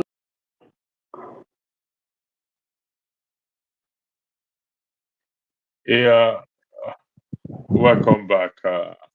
Did you see was it clear a bit? Yes, thank you very, very much. I urge fellow Nigerians to dig in some more. There's a lot of information on this. Peter Obi has commented on it. So have others, other Nigerians. So I'm not going to repeat what people already know. We know that we have a problem with Northern Muslims, electricity. I want to tell you that right now. That's what one of our problems. These people are from Kano. The people fighting for them, like what somebody said there, are from the South, like DG and other lawyers, right? Now, I had an opportunity to listen to the defense. I mean, the people, the prosecutors from the state. And the reasons they were going, they said that these are not kids. Now, some of these people are married. They're not treating them like kids. They're charging them with treason. Treason is a crime of betraying one's country, especially by attempting to kill the sovereign or overthrow the government. So we cannot have a two-tiered society whereby people in the north treat our kids anyhow. They won't make them go to school. They send them out in the street to beg. They turn them into terrorists and they charge them with treason and try them as adults. While we're in the South, that touches our senses. We don't like it. So we have one constitution and it should be one country, and we should force them to do the right thing or get the hell out of the country. Not the other way around. They're not supposed to force us to go government shopping, to find another kind of government, because there's no kind of government that will work with people like that. So I've been saying it, and that you don't like it when I come here. Maybe I should have changed my demeanor when I'm talking about it, because I'm irritated, I'm upset when I'm talking about something like this, and I look at the guests who are here and I look at their eyes and their feelings about me talking. They don't want to hear from me because I bring the heat and I bring the truth. So when I'm talking and their eyebrows are filled with perplexity and they're not paying attention about my profile, that we force them. We're going to have to force these Northern Muslims to civilize, obey our constitution, and do the right thing, whether they like it or not. If they don't, we're supposed to go to war. Go back there. Go back to war. You cannot have kids in detention for 90 days, starving, no matter what part of the country they come from. We're not just fighting for one state or 5 states. I'm talking about the entire country. We brought independence there. If you don't like it, go back to where the hell you came from. You're going to have to learn how to obey that constitution. If you want Sharia, you do it in your own house. Well, we don't know about it, because even if you do it in your house and it's against our constitution, we're going to come in there and fish you out. So that's my position. I'm very forceful about it. I'm not begging them to do the right thing. I'm telling them, you have to do the right thing. Obey that constitution. We're not changing any kind of government. We're not going to military. We're not going to communism. We're going to go exactly what our constitution says. Thank you, Pastor. Pastor, I'll come back to you on that constitution. You made a very strong point there, so I'll come back to you on that constitution. You were not here earlier when I was talking about, and I highlighted some of those in the comment sections. Comment in respect to that question. Mr. Tony, the floor is yours. You have 5 minutes, please. Thank you. Yeah, at the heat of the demonstration that we had, people were arrested, in various parts of the country. So this is not just the only case. Even amongst these kids, there were still some adults who also were, arrested and imprisoned that are with them, but they actually were not brought here. But the case of the kids, and every other person that is under detention, on trial, under the same matter, treason that we're talking about, it's pathetic the way they have been treated. If you look at the honorable that just had a case in the House of Rep, he was granted bail in the sum of, I think, 500,000. You know how much bail they were asking for these kids? The court was asking.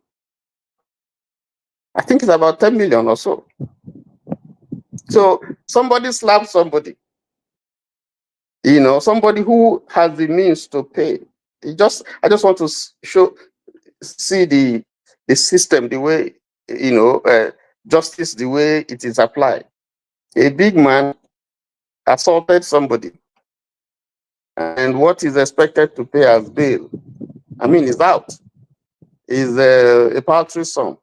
Now, these are kids, and I'm not sure their parents even have the wherewithal to pay the kind of amount they're asking. In other words, what they are asking for is for them to rot in there, because who is going to bail them with that kind of amount? But that's injustice. Apart from that, are they supposed to be tried under this law, going by their age? Is that justiciable? And then if you look at the kids themselves, the way they are looking, lawyers had to contribute money to buy biscuits for them in that court for them to eat. One collapsed, and you could see them emaciated. The way they look. That's not fair. That's not a system of justice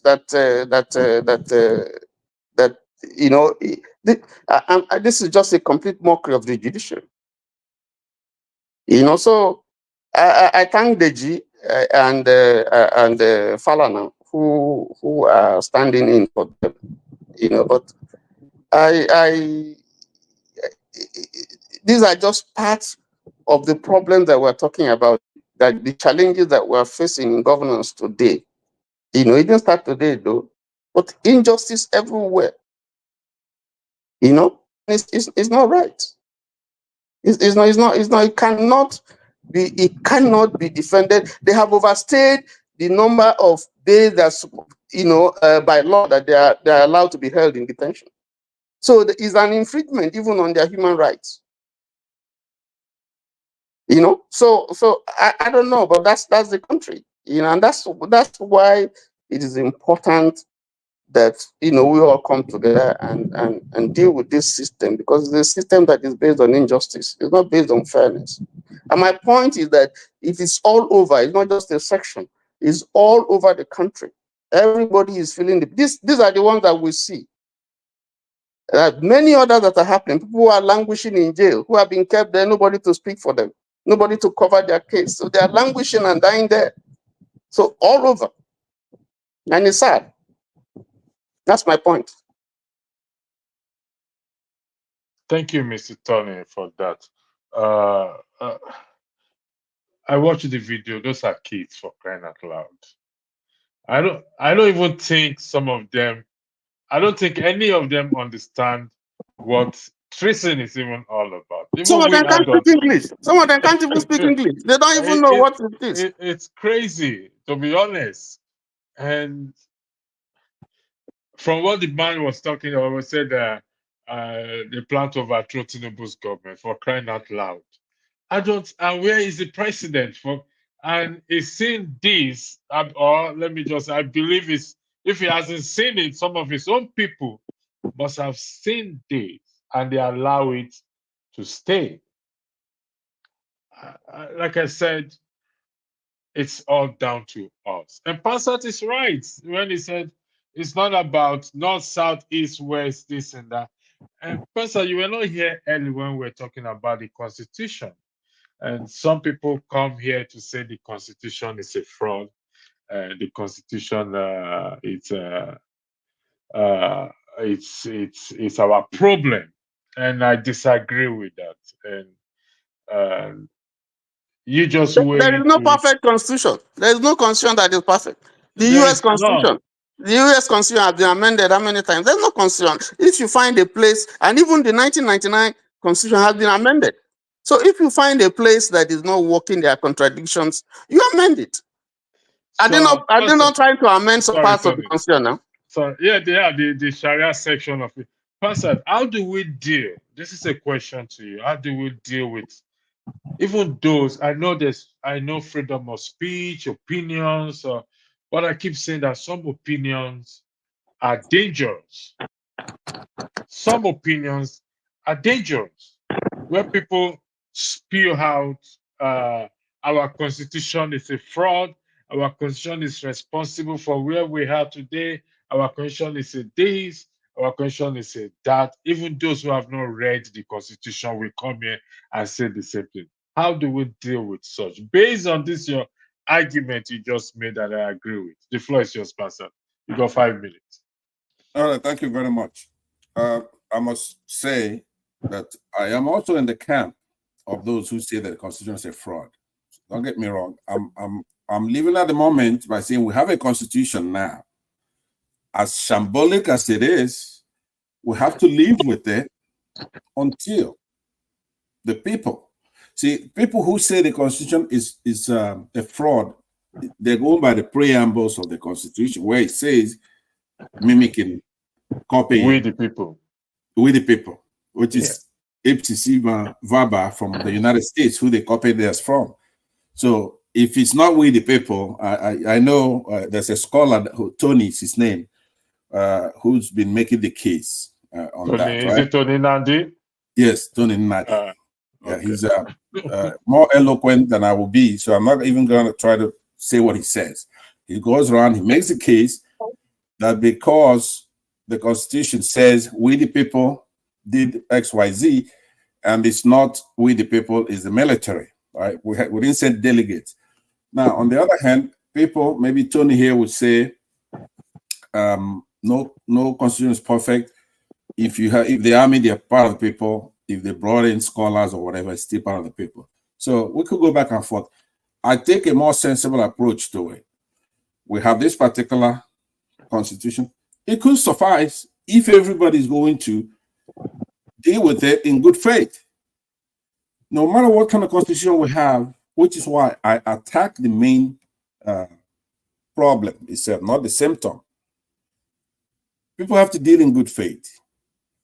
We are at an intersection when it comes culturally. You have people who believe in the Islamic tradition. You have people who believe in quote-unquote Western tradition, but it's not really Western. It's just the common sense tradition where it's a soup where everybody contributed to it. Africans, even since Muslims, right? Everybody contributed to what we call the Western jurisprudence. And that's what we've adopted to do. So you cannot sneak in Sharia to the back door. It's not acceptable. Now, in your local government, you could have stuff like that, but don't try to bring it into our Constitution. That's what I'm saying. And it's there already. It came in under the guise of civil. They say, okay, look, we want to do customary courts where people get married, or it's a civil thing. You sue somebody for money and all that. And then if those two are Muslims, they could opt to go via the Sharia, right? Okay, fine. It's unacceptable to bring it into our Constitution, but fine, right? The Obasanjo did that, sold us out so he could be president. Now, these people have been creeping it in, whereby the jurists, the judges, they're sipping in from that Sharia courtroom into the mainstream. They become even Supreme Court judges, like Tanko Mohammed. Never saw a day of in his life of a law school, right? So they sip in from that Sharia thing, and they're being nominated into our courts. So now here's a Christian, let's say Nnamdi Kanu, or me, or even you, pastor.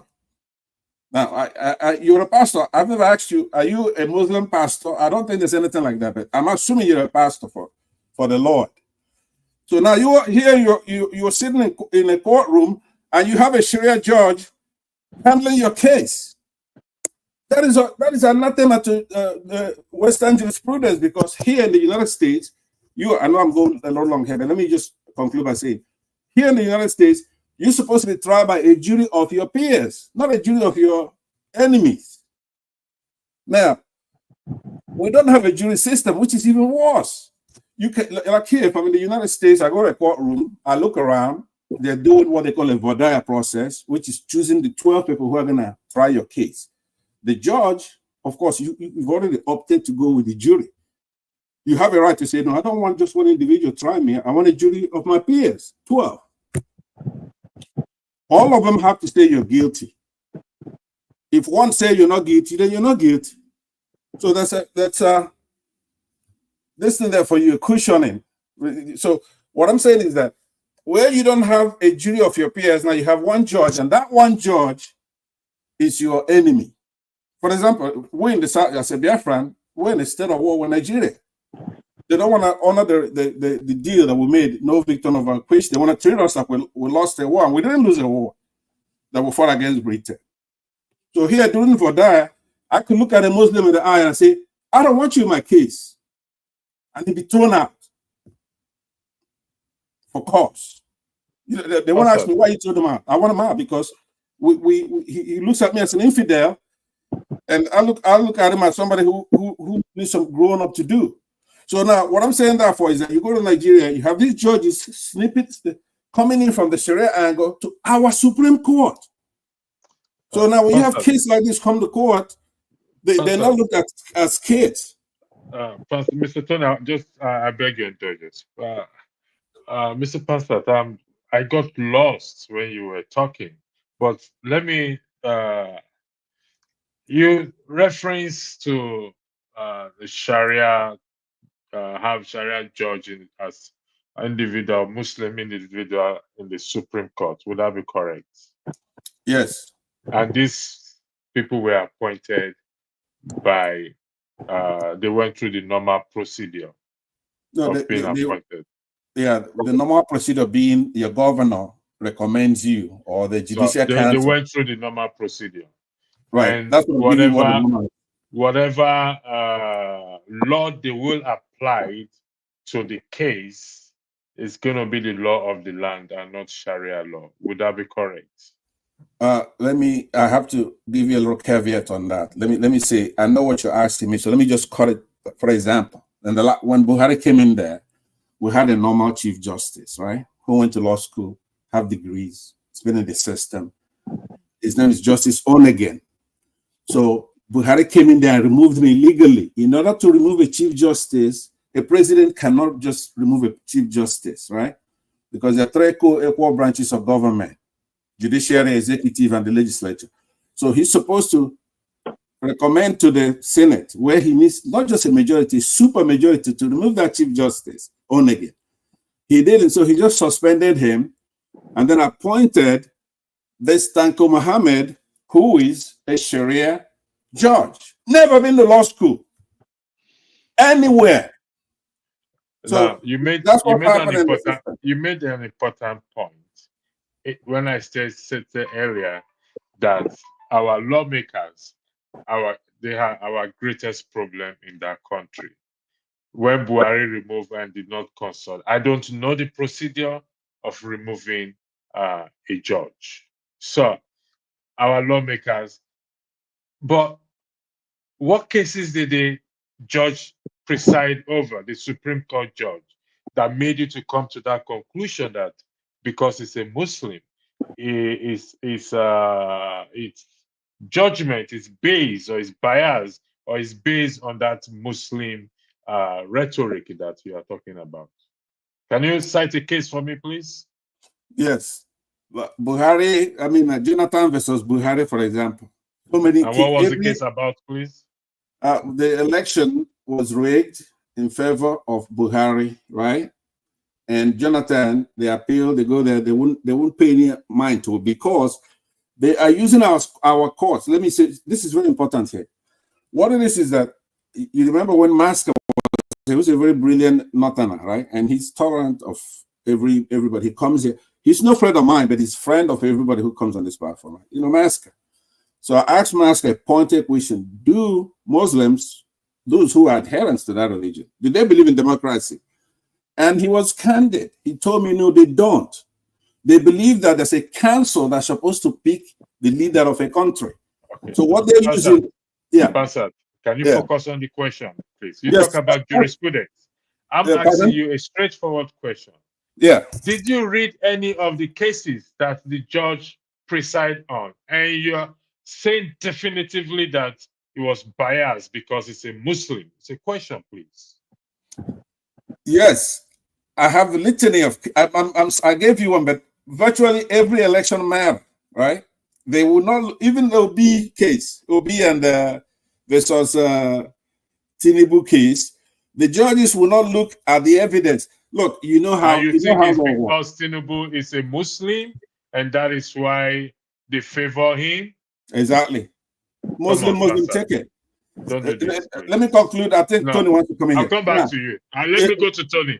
Pastor, I'll come back to you, please. Mr. Tony, the floor is yours. Thank you. Well, what do you want me to say? Or are we talking on the issue of anything that you want to say? Or in the case of what Pansat said in terms of appointing a Muslim supreme judge or whatever it is, as such, it's become something Muslim. I don't know why we have to go there, to be honest.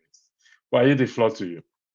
On that, I have no comment because I'm not properly informed as to how he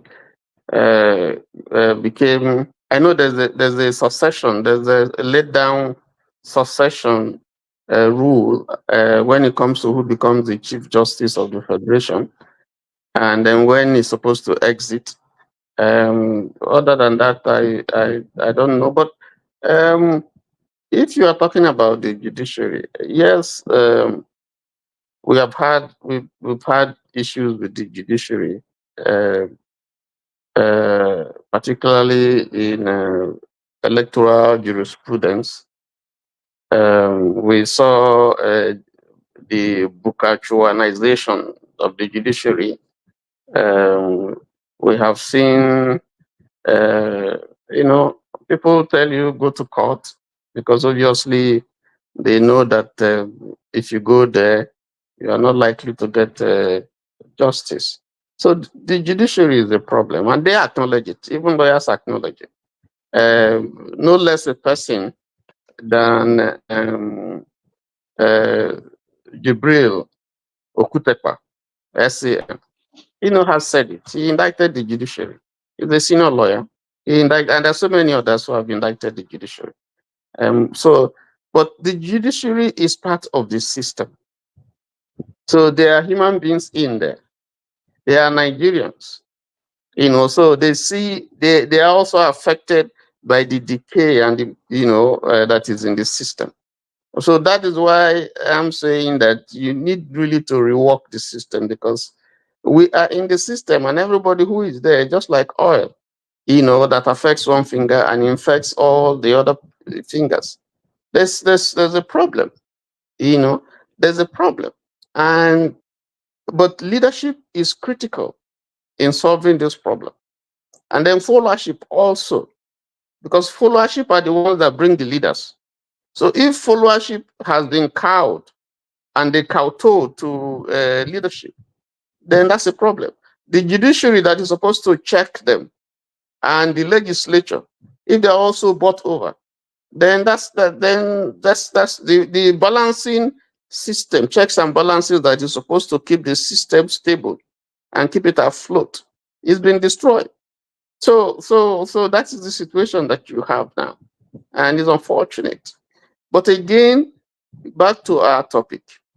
The critical thing we're talking about here is that there's gross injustice, there's corruption, there is leadership failure, all over, So it's sad, and yet the tragedy is that this is a country that is well endowed, richly endowed. It has people, but unfortunately, we have a stranglehold on the system by certain cabal. I'll give you an example. For instance, I was listening to Davido's father, Chief Adeleke, and this is a man who has invested billions on the electricity sector. In fact, currently he is building one of the biggest electricity plants in Nigeria. And while he was looking for the license, and he went to some big man, public servant, and I heard him say he was giving a testimony in church. And he said, in spite of the investment that he has put in and the obvious benefit of such a project to Nigeria in terms of employment, in terms of generating electricity, they said to him, this person said to him that as long as he is alive, he would make sure that that project doesn't see the light of day. And the man said, okay, no problem. But as a Christian, devout Christian, he just said, okay, let's see if this man is God. The man took ill. They flew him out of the country. The person who replaced him came and approved the project for this man. This electricity project, God willing, is going to be commissioned in January. This is something for the good of the nation. This is something that an entrepreneur, somebody, in the light of the challenges that we have in the country, set his money, set his time to invest. And you are begging for investment. And yet somebody within the system wants to frustrate it. Dangote has said so too, the same thing. So you begin to wonder, what is it that we really want in this country? We travel all over the country. We see the way these things work. We enjoy them. We see the benefits. And yet, people are just there to emasculate, to destroy and pull down the system because of what they will gain. And they are not looking at what the general good. Because if you are doing well, if you live in a place where you are the only rich man and everybody around you is poor, you can't live. You can't live safely. You can't. You'll be insecure. So I don't know. I don't get it. But that's the country that we're in, and it's sad. Let me just yield the floor. Thank you very much. Thank you, Tom, for joining. But before I come to you, Pansat, you referenced a case between Buhari and Jonathan. Am I correct? And that was as a result of the election. Would that be correct? Yes. I stand to be corrected with what I just Googled here. He said the opposition candidate, Mohamed Buhari, won the presidential election by more than 2.5 million votes. Incumbent President Goodluck Jonathan considered defeat on 31st of March before the results from all 36 states had been announced. The election marked the first time an incumbent president had lost re-election. Is that what you're referring to, please? That's one of them. No, Pastor. Is that what went to court? That's one of them. He did go to court. He went to court. Aside from when the president concedes, like Jonathan did prematurely, he was forced, even from Obama. Look, electricity. Hold on 1 second. We're not going to get along if you want to spoon feed me. Hold on. This is a matter we're not going to get along if you want to spoon feed me. If you don't want us to get along, we're not going to get along. This is a matter of the law. We won't get along. So you're talking about jurisprudence. If you try to spoon feed me, it's not going to work. Ask a question and then you shut up and then I'll answer it. To me, please. Yeah. We're talking about jurisprudence here. It's a matter of the law. Right. I just read something out to you and you agree. Did the matter go to court? Yes. Now you shut up. Let me answer you. Right? tell me to shut up again. Hold on. No, don't listen. Will you hold Do on? not tell me to shut up again. I gave you that due respect. Okay, don't do let's that respect again. one another. Okay, I want to say to you I that just want clarity. Do not tell me to shut up allow again. me to talk. Will you allow me to talk? That's okay. Listen, I'm telling you now respectfully. Don't tell me to shut up again. Do I make myself clear on that? Thank you. You make yourself clear. I tell you that. So now here's what I'm saying. The floor is yours. Okay. Electricity, you're doing a good job, and I want you to continue to do a good job. But I don't like your idea of selectiveness, right? When I post a bunch of things here, that's the reason why I put that there for you. That I've posted here for you now, for those who are listening, who are not privy to the private section. I have posted to you here what the Constitution says, how to remove a Chief Justice of Nigeria. To me, that's important for our viewers to know. If Buhari comes in there and removes the Chief Justice by himself, and it goes against our Constitution on how to remove a Chief Justice, that advances my case. That's more important than the nonsense you dug out with Jonathan. When a president is under pressure from Obama and Americans on the night of an election, and they say, hey, look, concede and get out of there because this Buhari is violent and is coming to get you. And he does what they tell him to do, right? Yeah, he does that, but still, when he comes to his senses and his advisors talk to him later on, then they go to court. Every election is a mandate of the people. Just because we voted for Jonathan, that vote doesn't belong to Jonathan. It belongs to us, the Nigerian people, right? He was voted, we voted for him. But what you do is to go and cherry pick what I post here, I am very knowledgeable about the law, so you know that, especially our Constitution. I know it, and you quote anything, I'm going to tell you what it is. I know it like that. I know you quote anything in the Constitution, and I'll tell you what the Constitution says. So, and I know you're a student of the Constitution, but I'm far more knowledgeable on Constitution than you by far. Congratulations. So when you cherry pick those things, or when you don't deal with what. Your 5 minutes is up, please. Don't unmute yourself, please. Do not unmute yourself, please. I will still give you time. Well, I can unmute myself to say goodbye. Thank you. You don't have to unmute yourself. What to do. You can't tell me what to do. You don't have to unmute yourself to say goodbye. Thank you. You see, I had to go. I didn't raise the issue of Buhari and Tinu and Jonathan up when he said they went to court. When we speak of a matter of the law where you can say hello Google and it will bring things out for you. I didn't dug it up. It was what he brought up. Tone, the floor is for you. You have 5 minutes, please, to say whatever you want to say. Hi, good evening, Electricity and Mr. Tony. Are we dealing with the should the military take over, or what are we talking about? What we're talking about is those those kids that were arraigned of treason, offense, or what it is. Okay. Right. Okay. It's shocking and deplorable when I saw it earlier today, but it's not surprising because when people were being warned that this guy was pure evil, and it's going to be a portal that will open up a whole lot of evil, they thought it was all about ethnicity and all that, So here we are today. Every week, there's always one situation or the other. I mean, it's no longer shocking. How can you have kids, underage kids, you lock them up in adult prison? Where is it done anywhere in the world? And I just came off a broadcast right now, and I preferred an idea, and I'm going to say the idea right now. How many of us here in the UK, how many Nigerians are living in the UK that really believe that we have a bad government? I believe if we start having a head count, we'll be over 100,000. Don't forget about the few that are still lying to themselves and supporting this illegality. How about if we all picket one Thursday afternoon or one Friday afternoon, the House of Parliament? We start with London and number 10. We've got the images and we have our placards. That will be an embarrassment to them. Somebody might say, okay, they don't care. Yes, they may not care, but they care. Remember when all these things were going on, they started saying that don't demarket Nigeria, don't demarket Nigeria, because they hear what we're saying.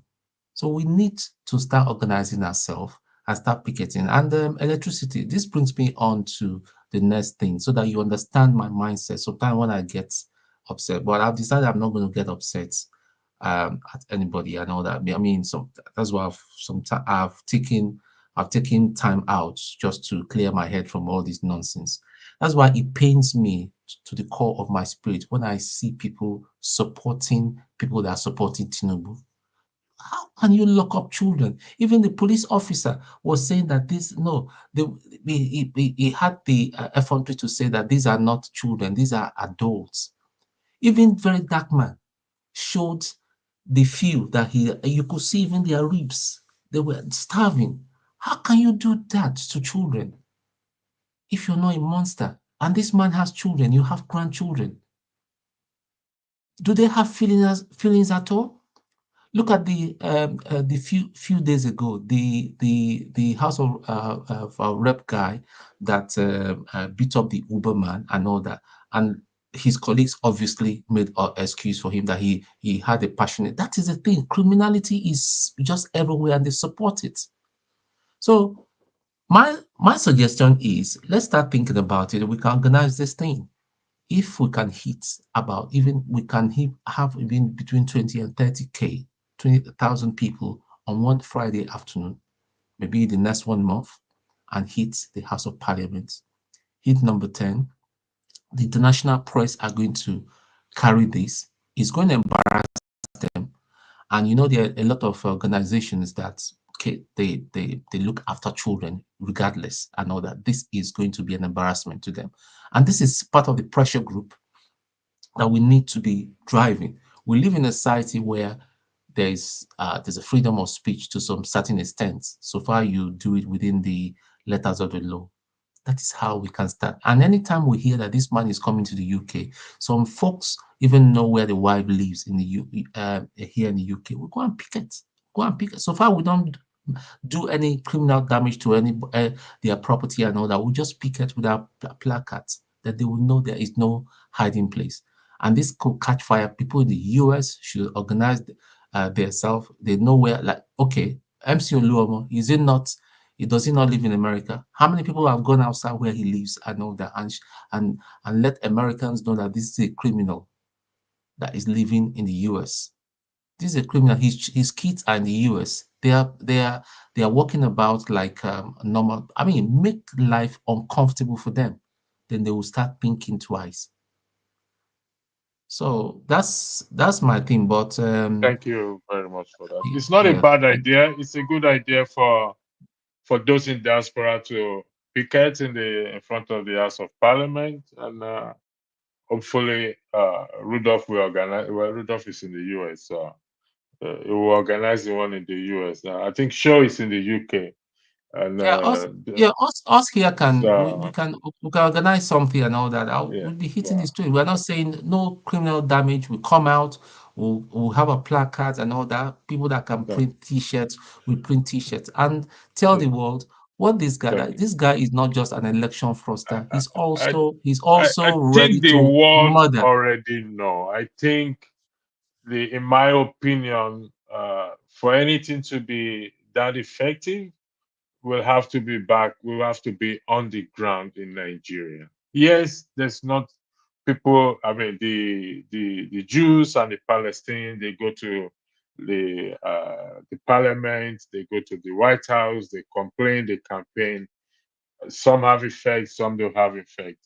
But I think when this thing is carried out on the ground itself, where these atrocities are happening, when we the people rise up, just like the way the Kenyans did, and just like the Arab Spring, and that is, to me, that is how it will be effective. Because, for example, I'm not saying they have, if the UK government is benefiting, hypothetically benefiting from the Tinubu government, they will listen to you. By the time they walk back into that door, whatever you say is just shall be thrown out of the But window. then again, it has brought the problem to international, because cameras, the They international know, cameras will flash it. Tony. I know Right? they They may know. not worry, but it's an embarrassment. That will be, see, the last thing this present governor the last thing this present government needs is pressure. The opposition are going to use it as What's as a your weapon. position? Which is your position? Who is your position in Nigeria? I'll come back to you. No, I'm All talking the about here. No, I'm talking about forget. here. I'm talking about this Tony, country. we both live in the UK. We follow the politics. It ain't gonna work. Sorry about that. Yeah, all the floor is yours. Thank you very much. Hello, brothers. It's nice to come over here again and have our usual therapy. Um, I'm very much appreciative of you, Electricity, for opening up the channel today, because I think most of us saw those pictures, and I think we all felt about the same regarding what has happened to these kids. Very painful stuff, right? It's heartbreaking, should not happen to anybody in this world. And I just came here to give my 2 cents. I try to be explicit as usual, say my mind at to this. You had a question here, should the military take over? I think most, I've said it many times here, that we're not meant for democracy. It is what it is. What Nigeria or many African countries will benefit from is a benevolent dictator. If you look at, Gaddafi was not a benevolent dictator, but you could see what a dictator could do, right? If you look at the indices of how much he affected the lives of the average Libyan, and after he was eliminated from the scene, you can compare and contrast, right? So yes, I don't know if it's military. I can't advocate for change of government, but I know in the future, what we need is someone who's patriotic, who loves our country, who really wants to make a change for good. That will be our leader. Be able to bring other African countries, bring everybody together. Even Saddam was not a very nice guy, but nobody could question that he loved Iraq. And he did a lot of good things. Everybody knows how Iraq was. I use MBS as one example. No one would doubt the allegiance of Mohammed bin Salman to Saudi Arabia, or the love, or the guys in the Emirati. They love their country. They are not very nice guys.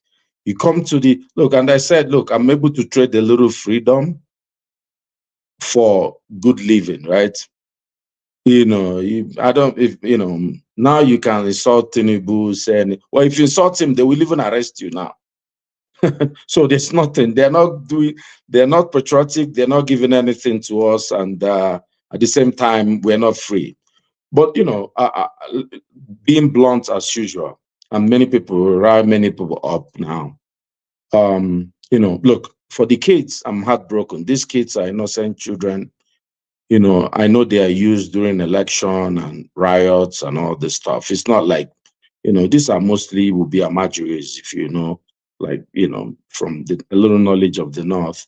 Nobody really cares about them. Most of them, their parents don't even know, they just wake up in the morning, carry their plate and enter the street.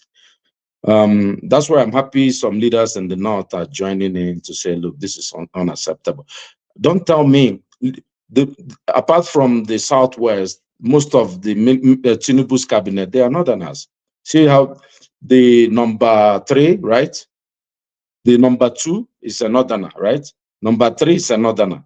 Number 4 is a Northerner, is it not?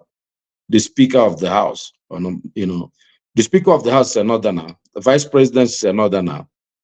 Most of the ministers in high places, they are Northerners. There's no way they didn't know these kids have been in detention for 90 days. Kudos to people who showed those pictures, because those pictures say 1,000 words. But I'll tell you something. It's been long coming. If Tinubu did not get the amount of votes that he got from the North, he wouldn't be president, because he needed the critical mass to be able to rig election. So they are complicit also in what's going on in Nigeria. They not voted for Buhari twice, like multiple times.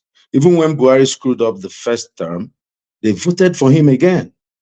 When he screwed up the second time, they voted for Tinubu and said it's Muslimi. How many times we've got to try, we've got a saying in Igbo land, about a sheep called a bulako. The mother came and asked the children, how many times would something happen to you?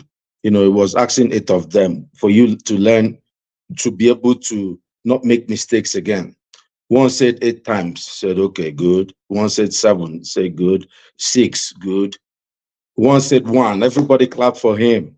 And he got to the turn of a bulako, who's in the Igbo, is a very smart kind of sheep. Bulako said he will learn from the one that happened to another person. These guys have been, just last week, they were pushing for, what's that, there was some Muslim legislation. How, to amend a phrase, a word in the Constitution. So from personal to broaden. So what I'm saying is, look, what we say, the Bible says where your what riches are, that's where your heart is. Their obsession is not because we're blaming Tinubu and all that. These are 2 people who went to steal. This is the idea about Nigeria. If you look at the tripod of Nigeria, there has been let the North and the Southwest connive to suppress the East. That's what it's been, or the other people. They'll be. Let me ask you, Tony. I'll come back to you. Audie, sorry.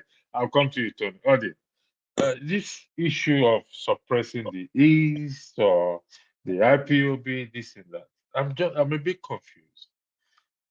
I asked this question some time back. Hypothetically, the Eastern states, 5 or 6 Eastern states, come together and develop their region, have their boundaries, border, print their currency, start to recruit army. Is that difficult to do? You see, you asked a very good question but it's treason. You can't print your own currency. It's a declaration of war. We've done it before. Is that not Is that not what you people want, or what you think can trigger this separation you want? No, but we've done it before, right? The idea that we have not, the East is the only part of Nigeria that have taken the bull by the horn and fought. We've given millions of lives for what you're asking. Are you referencing to the Biafra war? Well, I'm sure that's the only thing we have. Have we fought another war in Nigeria? Can you not attempt it again? No, why do we have to? Can't the people in the South, are they not suffering more than us? Okay, no, I'm just telling or is it your North? Hold on. Let me land on my point. No, let me land on my point. If you realize, when the August protest happened, a certain set of people said they would not vote, protest. People were here bashing them. What our people said, we've been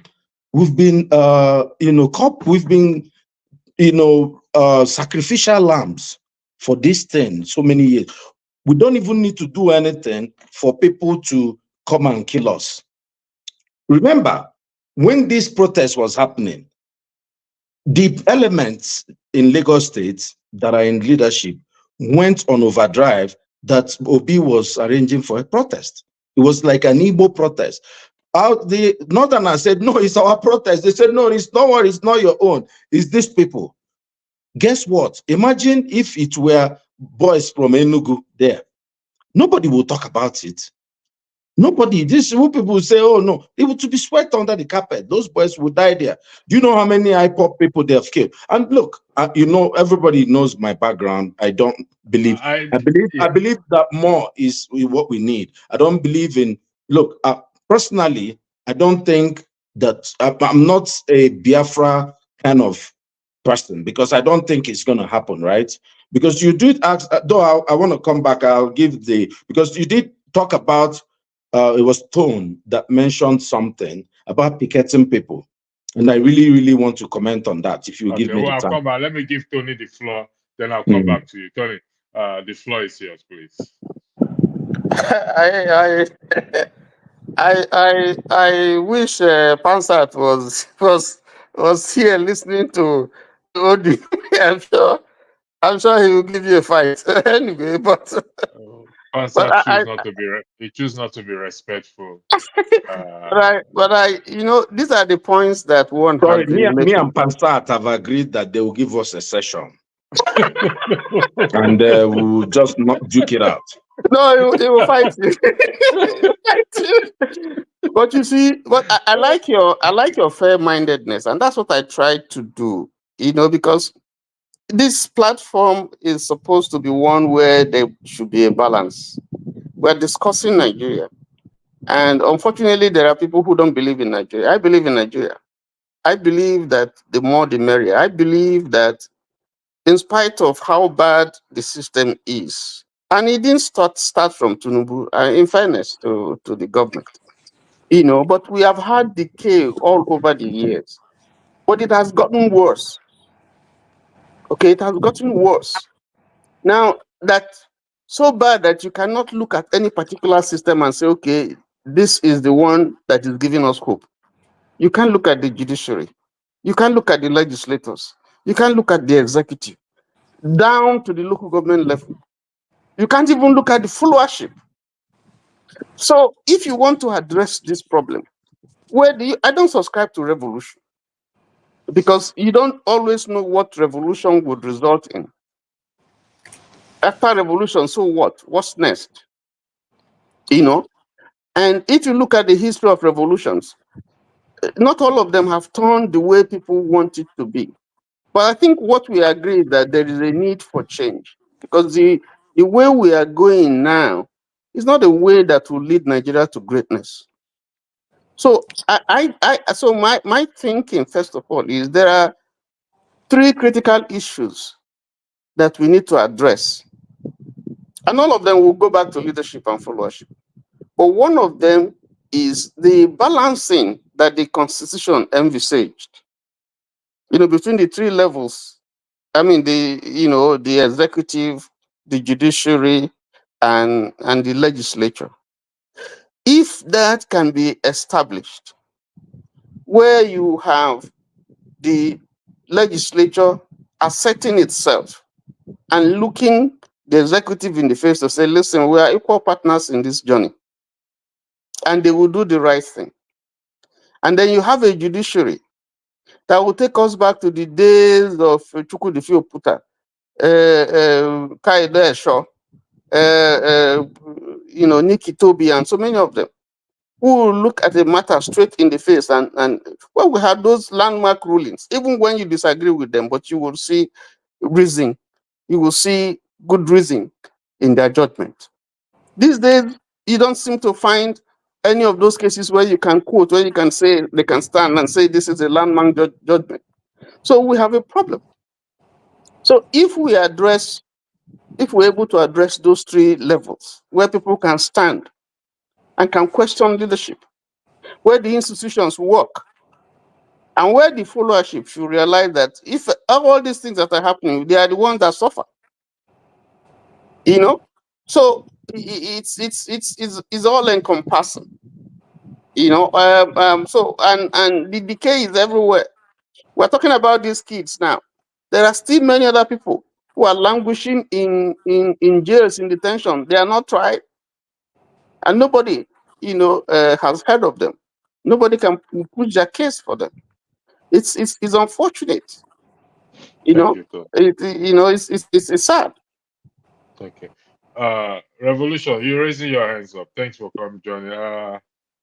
Go ahead, Revolution. I'll give you some few minutes. I know you have Yeah, to work. Go ahead. please, I beg you. I just jump in again. I'm still Yeah, working. yeah, go ahead. Go ahead. I understand. You see, my brother Tony, I really like you are so optimistic. I'm not a pessimistic person, but the way you talk about Nigeria, mentioning the good days when you have normal people in power.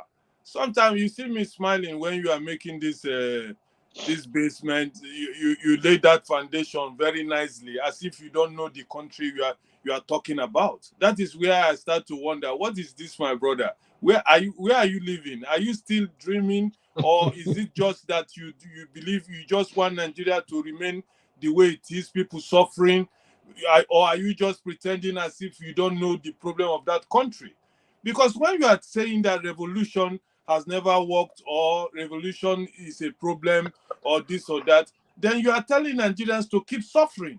Because the last few months ago or last year, let's just be prescribed, we had an election. They told us, election, go to the polls, go to the polls. Do you want to still keep deceiving Nigerians that election in that country is going to bring out a positive result? I think it's high time we Nigerian people should be looking into our face and finding our own solution, something that can be realistic, something that we can really depend upon, instead of living in that dream world. Go to the polls. When you reach the polls, they do their abracadabra. They say go to the court. When you go to the court, they spray sleeping gas to everybody. People say, they open their mouth and nose that what is happening here. Is that what you are telling us, that revolution, because it didn't work in some countries, then it can't work in Nigeria? We should keep doing the same thing over and over, and we will be complaining as we are complaining today again. That is where Nigeria is today. We keep doing the same thing, taking the same solution, solving the problem of Nigeria with the same solution, and every time it gets worse. And when people suggest let's try something else, then most of you educated guys will come and be telling us that you don't agree with this, and we should keep in that same way. That maybe, and sometimes forgive me when I say, most of you people who have this opinion are doing well for yourself. You left the country, or maybe you are part of the good system in Nigeria. Look at the children they brought in the court, for crying out loud. Somebody was arguing with you. Why should you say, oh, thank God it's not from the southeast? He's right by telling you that. For me, I don't want a divided Nigeria. I believe in one Nigeria. But we must do something to remove these criminals who have taken over Nigeria. They are cult. It's a cult. You saw them saying it. Oshomole told you that, join us and you will be living well. All your sin will be forgiven. That will tell you it's a cult.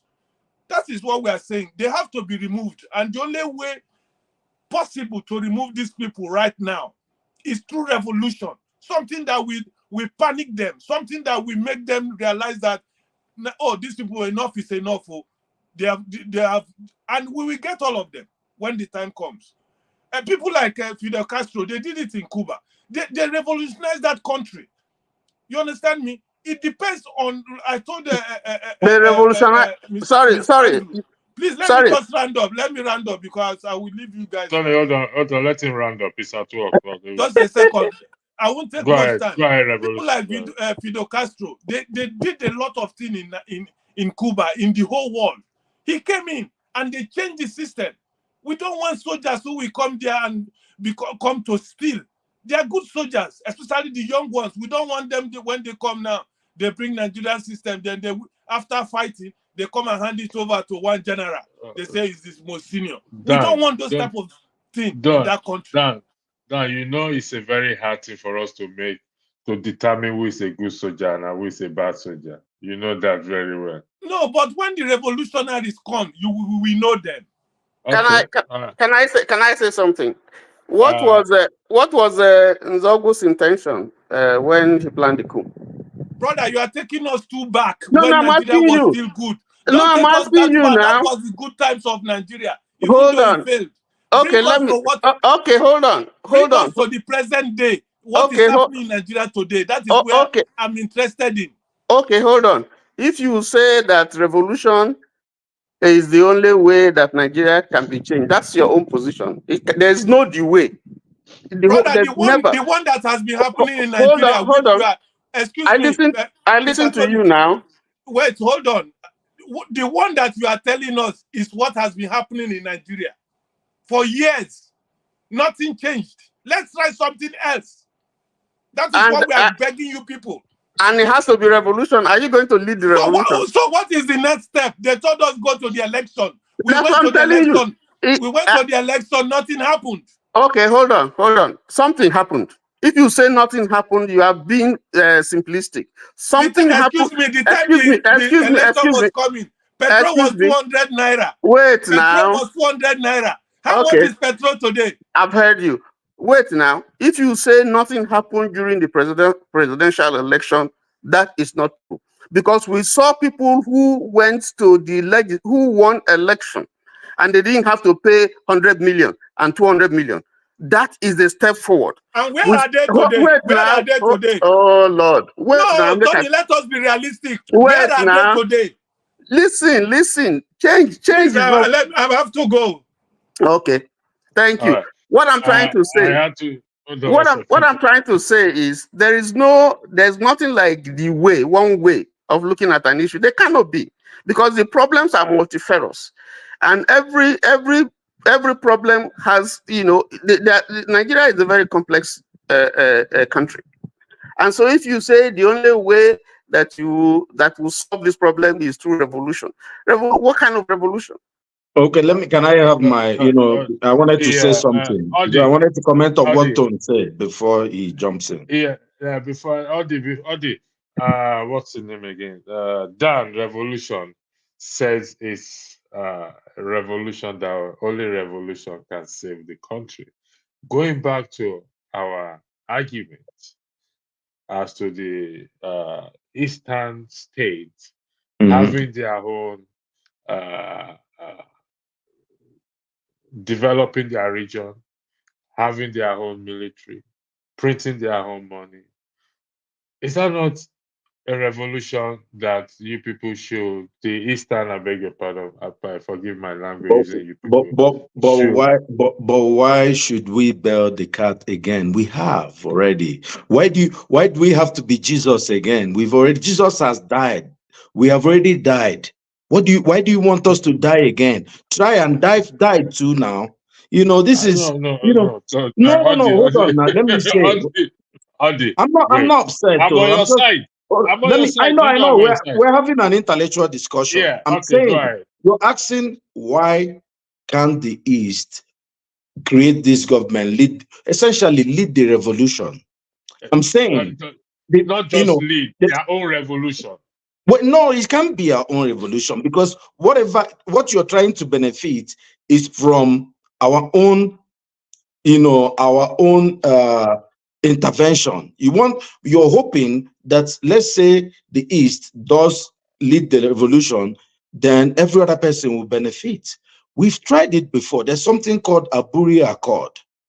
I don't want to really go too back, but the person up till now, what people criticize the East is for Iboku. We cannot say, now, you see, we know do again. Now we're watching a movie. Now you see, Igbo, most people in the Southeast are enjoying. Well, of course, they are not enjoying; they are suffering also. But Everybody is now, suffering. So yeah, no, exactly. I I'm agree with glad you. you I'm said just that. saying that we are kind of spectators. The idea of there's a marriage between the Southwest and the North. We know that. We can't, deny that. That marriage, we are watching, we are spectators. And we actually like being spectators. Remember, one of us went last year and won an election, and he was rigged out. There are many people on this platform, people who are saying he doesn't know how to play politics. Let me tell you something. One of the problems I had when I started coming to this show was when I said, when people started saying that the North plays the best politics in Nigeria, I said, where are you people coming from? You know, you're saying that you're playing, and I said, I started naming infant mortality, maternal mortality, you know, poverty capital, you know, all the indices that you use to human capital development. I said, how can you play the best politics, but your people are behind? Every year you say, oh no, we're still behind, give us more stuff. But you say, no, we are playing the best politics. What I'm saying is that, where is the suffering in Nigeria now? The suffering is nowhere. everywhere. No. Where is the concentration? There is a place. Look, let me tell you. Let's not be intellectually, No. know, What do you dishonest mean? about Could what's you going on. explain yourself? Where is it concentrated on? Yes, the north or the south. The suffering is everywhere. No, who has the most poverty? The poverty level is higher in the north. Why can't you say that electricity? How hard is that? We know Because the if we reasons don't why. tell ourselves the truth, then we can't progress.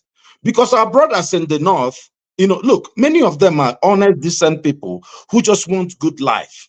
They don't. But the problem is, we try to be politically correct with them. We need to tell them there's a problem, you know, because the idea that people say Muslimi, that you should just go and vote because this person, let me tell you where I come from. If you say we voted for Muslimi, 92, not BM, 92, Abiola and his brother. We voted that. We were happy to vote for that because we voted for economic benefit. We don't vote on, you know, but these people, everybody knew when you look at the candidate, but that's not really what I wanted to. I got distracted. I don't want to go down there because it inflames people. So, you know, but the truth is that if we can't speak truth to power, and that's where I had problem with Tony the last time I met him on this show. Tony was busy, if you remember, defending the religious leaders. The same thing is defending he's defending the government, one way or the other now. And you know, this thing makes people just feel sick. Hold on, let me finish. It's not You you. have Is time. it you or you're talking about Tony? No, it's Tony. Is this Tony? Is this one? Oh, okay. Defending the government? Never. No, defending the religious leaders. We had a show here. Yeah, but not government. Not government. Yes, well, government and religious leaders are brothers. Hold on. No. You are saying something different. Well, let me make. So Tone said something, picketing these guys abroad. You know, you get people who have done that, who have picketed anybody abroad. Distance. We've picketed our people. Our senators come, we beat them here. You know, we've started it already, but everybody says we can't trust this man. Let me tell you, who can picket more than, if you look at the world structure, we had this guy that came and gave us a talk here. The Palestinians, they have been picketing, they have raised flag, they have done, you think American policy will change? British policy will change? They have national interest. Well, but I think it's a good thing to do something. No? But my own is that if we need to make change in going forward for the black man, for Africa, for Nigeria, it has to be in Nigeria. We must take the bull by the horn. Look, the Palestinians, they are trying their own with, of course, in a very crazy way, to buy their own freedom through shooting through the whole thing, But I'm telling you, you see this one that they come to Washington and say, do you know I was listening to some Palestinians in Michigan. We are going to have election. By Wednesday, we'll have a new president in waiting in the United States. Do you know what the Arabs, some of the guys here are saying? They said they are going to punish, they are going to punish the Democrats, by electing Trump. Trump, in the same meeting Trump had with them, say Israel is not doing enough. They need their handcuff need to be taken out. Can't you see? So if you take off, if Trump gets elected, imagine what the irony, right? You know what will happen to Gaza? Trump was the only president who allowed Israel who puts the embassy of the United States in Jerusalem? Yeah, Do you know the symbolism of that? Huh? Okay. We'll delve into that some other time. We'll focus on what is on the ground. And let me ask you this, Audie. I'll come to you, Tom. Just give me. I indulge your input. The North suffers more than the South. I can see. Okay, thanks for bringing yourself back. Now, if this, do you not think, or do we not think, if the South, for example, leads the revolution, it will equally help the Northern people as well too? Oh, excellent question. This question was asked in 1967. Do you remember that Awolowo was in Calabar? He was under Ojuku's prison. Ojuku released him. They had a deal. They discussed, but he went there and we know the rest of the story. This is history. Because if we don't know history, and then we don't know the future. What I'm saying is this: where in Nigeria, the greatest hatred for our stupid youth is between who and who? It's between the Igbos and the Yorubas. The most stupid thing in this world. The people who should be banding together to do exactly what you're saying, because what you're saying is the solution to Nigerians' problem. And this was what was prevented in 1959 by the British. Because if you know the history of Nigeria, hold on, let me just land on this point. Have you ever, you can present the result of that election? There were Northern People's, I think, conference, NCNC, and Action Group. 3 main parties. You had some other minor parties that vote. Between the NCNC and the Action Group, they had way more than enough votes to form a government. Why didn't they form a government? Somebody has already spent like a good 6 hours educating us here. People should go and watch the guy. Tony. That's sorry. What's Oni? It was no Oni. What's his name again? I've not even reached out to the guy. I just got his phone number from Forefather. I've been very busy. We have done this thing before. What they're doing is to sow seed of hatred. There's something called handshake across the Niger. We eat the same food. We marry the same women. We live in the same land. We have similar culture. We worship the same God. But people tell us that this person is our enemy, and we keep trying to outdo the other competition. Yes, but the problem is there's no trust. Tinubu's wife, did you hear? He said, these Igbo people, we cannot trust them. Do you think it doesn't hurt? When NSAS happened, who was blamed? If anything happens in Lagos, what they say is these Igbo people will do this thing to them, will do this. Do you think, does it create love and trust? It makes people, it's going to take maybe the senior leadership of the two peoples or some type of one person. I don't even think it's going to work. That's why I think a dictator that comes in, however he comes in, that loves the country, I'm telling you, whether he puts only Yorubas, nobody will worry. Something for you. Let me highlight the comments here. It says, I get it now. The Southeast are sacrificed enough for Nigeria. They are not leading any revolution for anybody. If Igbos are making any sacrifice, it has to be for Igbos. So, explicitly my thought process. I think 99% of Igbo people have the same thing in their mind. Okay. Tony, thank you very much. So let's them start it now.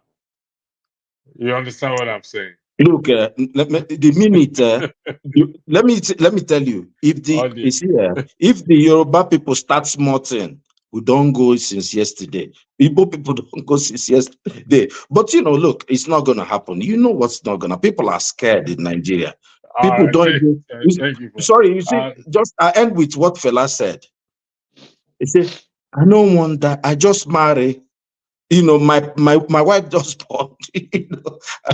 So it's been since the 70s. All right, thank you. So the problem will not go away. The solution is in our hands. But until we get one man that will make a sacrifice. One man will make it must be a dictator. He's going to tell all the tribes to shut the hell up and fall in line. But we'll have development in our regions, and we'll say, okay, make we manage this guy. It's okay.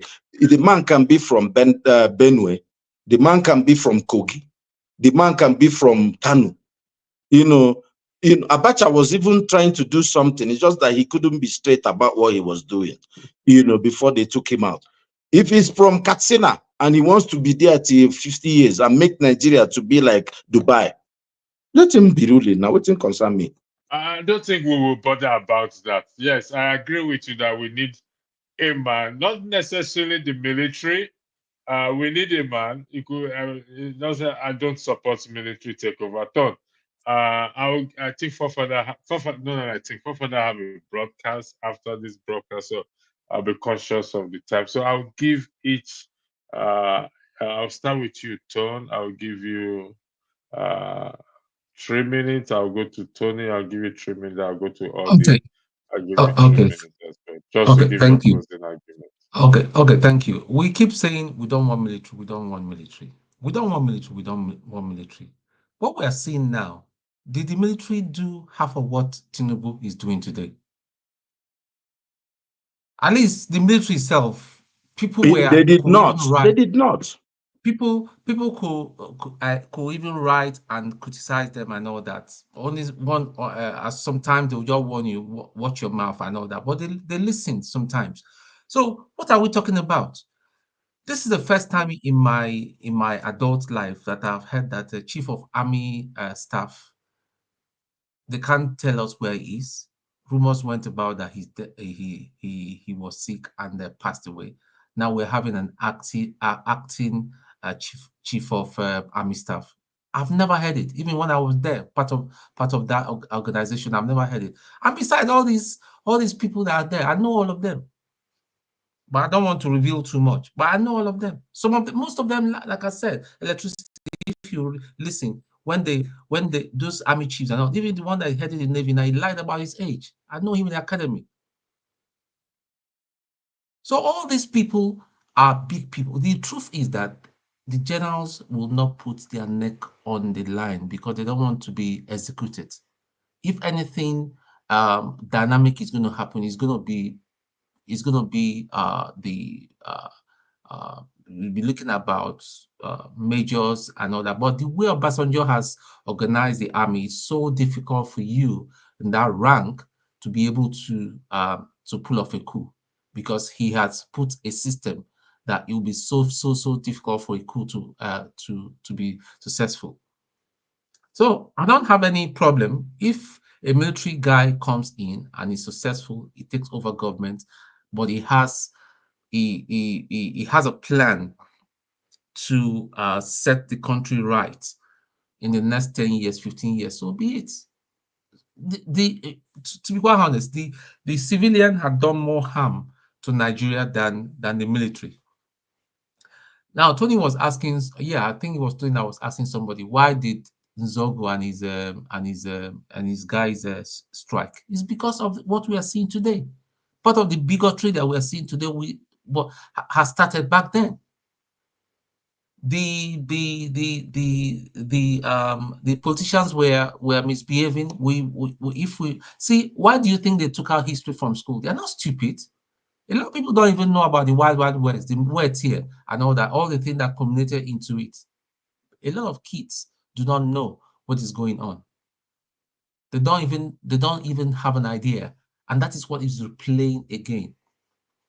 So at the end of the day, if we do not have anything very, very dynamic happening, these people are going to 2027.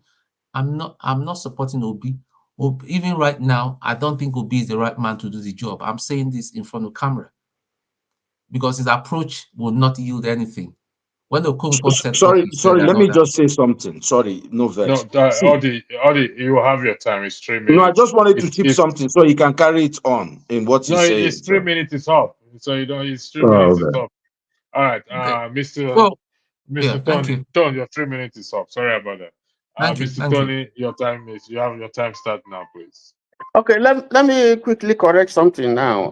I didn't ask my question to revolution is not why the military struck, why Nzogbu struck. No. The question I asked him was, what was the result of Nzogbu's coup? He didn't answer. So that's what I asked. And I meant that to elicit something from him, but I think he was smart enough not to answer. I don't believe in forceful overthrow of government. I don't. Apart from the fact that it's unconstitutional, I think there are others by which we can change a government that is not popular or not performing. And in a democratic system, it's well defined. The process, you don't run away from a problem. You don't. You try and address the problem. And if you say that there's only one way and there's no other way, I don't subscribe to that, because in my life, I've never seen one way as an approach to solving a problem. Now, my take actually is that we seem to be heaping the blame on one section. We have a total decay, a system that is decayed totally. We have a system that needs to be broken down and retooled, re-engineered, because the model that we are following now is not going to lead us to greatness. That's been my position. And if you think that by that I'm supporting government, then that means you don't get me. I'm not supporting any government. I have worked with some of the people who are even in government now. I've worked with them at very close quarters. You know that electricity. I've worked with them very close level, so I know them. I'm not benefiting from them. But the point is that if you want to be honest, you see, part of the problem that we're facing now is that the Igbos have not played the politics that they ought to play. I mean, I have to say this. If you look at the traditional political alliances and alignments, it has always been the East, the Southeast, and the North. That has been the traditional alliance. How did the Southeast allow the Yorubas have been on their own? Now, how did the Southeast or the Igbos allow the Yorubas to take them out of the political equation and now fuse with the North? They have to answer that critical question, because that's how it's been. A coalition, Thank you right so from much. independence. Now, okay, sorry, just let me round up. The second thing is that if the Igbos decide today, Southeast, I'm sorry, I don't want to reduce this to an ethnic issue. If the Igbos decide today, the whole Igbos in Nigeria, I'm not even talking about those in diaspora, to close shop, that today we decide we are going to close shop for whatever reason, the nation will feel it. How much of that economic power that they have all over the nation have they used to muzzle their way through? Because you got to use what you have to get what you don't have. They must be asking themselves those questions. I just electricity. I have to do a rebuttal on this. No, it's your floor now. You have to. Sorry, Odi. Let me Electricity. You see, for Tony, I want to give my time because he's confusing my head. I don't understand where he stands. No. I think it's becoming clearer. It's becoming clearer. No. I don't think it's confusing. Let me use my time. Hold on. Tony, what part of Nigeria do you come from? Don't let us make it personal. No, I'm just asking now. He's talking about a particular set of people. I want to know where he's from. He has right to say yes or no, that he doesn't want. Allow him to answer the question. All right. He's a man, a full-grown man. I'm a Nigerian. Okay, that's fine. You don't want to say, maybe you're ashamed of where you come from. Yes, I am. Tribe. Yeah, that's fine. This, because when people talk like this, you can, I told you that I discussed with him before. He was busy defending all the criminal religious leaders we have in Nigeria. No, that's wrong. Let me finish. This is my time. You can't say that. You have to wait for me. When I finish, you talk. let me finish. You have to control yourself. You know, this man was busy defending today. His job here, many of these people are agents. His job here is to be defending the Tinubu government in a thorough manner. You know, let me finish. Look at what he's saying. He said, who in Nigeria, there's only one tribe locking their shop, rejecting the Nigerian government. Only one tribe against the harshness, in as much as I am against it completely. He's saying, why can't the people do what they are doing already? Can't you understand the tautology and the ridiculous, how, let me not say the tautology in what you're saying? So what I'm saying is this. We keep running away from the problem. People voted Muslimi. The same people, their children were put in jail for 90 days in Abuja for doing what? We had some people on this platform when that thing happened who advocated for what's happening today, said all of them should be tried for treason. And I was busy here, and that guy hates me today. I was busy here saying, how could you say that? You live abroad and someone carries Russian flag and you said, try him for treason. Forefathers was here that day. I said, how could you say that? Now, Tinubu, those children have Kwashoka almost. Can't you see how minorities they are? And they are there, and we are not crying. That person was advocating for the kids to be killed. What I'm saying is that the idea, what he said again, is Igbos don't know how to play politics. What politics do Igbos have to play? Let me summarize what has happened for the East. I'm even for more people to come into the equation. The Igbos are the most detribalized Nigerians. The idea they don't know how to play politics is a joke. The first Governor General of Nigeria was an Igbo man. We had a Igbo president. He was killed within 6 months. We went to war. After the war in 1970, within 10 years, an Igbo man became number 2. Or in government. Government, the only reason that a Southwesterner is the president today, forget about Abiola and all that, is because the whole Nigeria said nobody should contest. Let's give it to these people too. That's what we did. Because if a Northerner had contested with Obasanjo and all that, you can be sure of what has happened. And we, the Easterners, happily voted for Abiola. We happily voted for Obasanjo. We happily voted for Yaradua. We voted for Jonathan. We've been on the winning party all this while until this last election. And actually, if you look at the record, we've been voting for the right guys compared to what is happening now.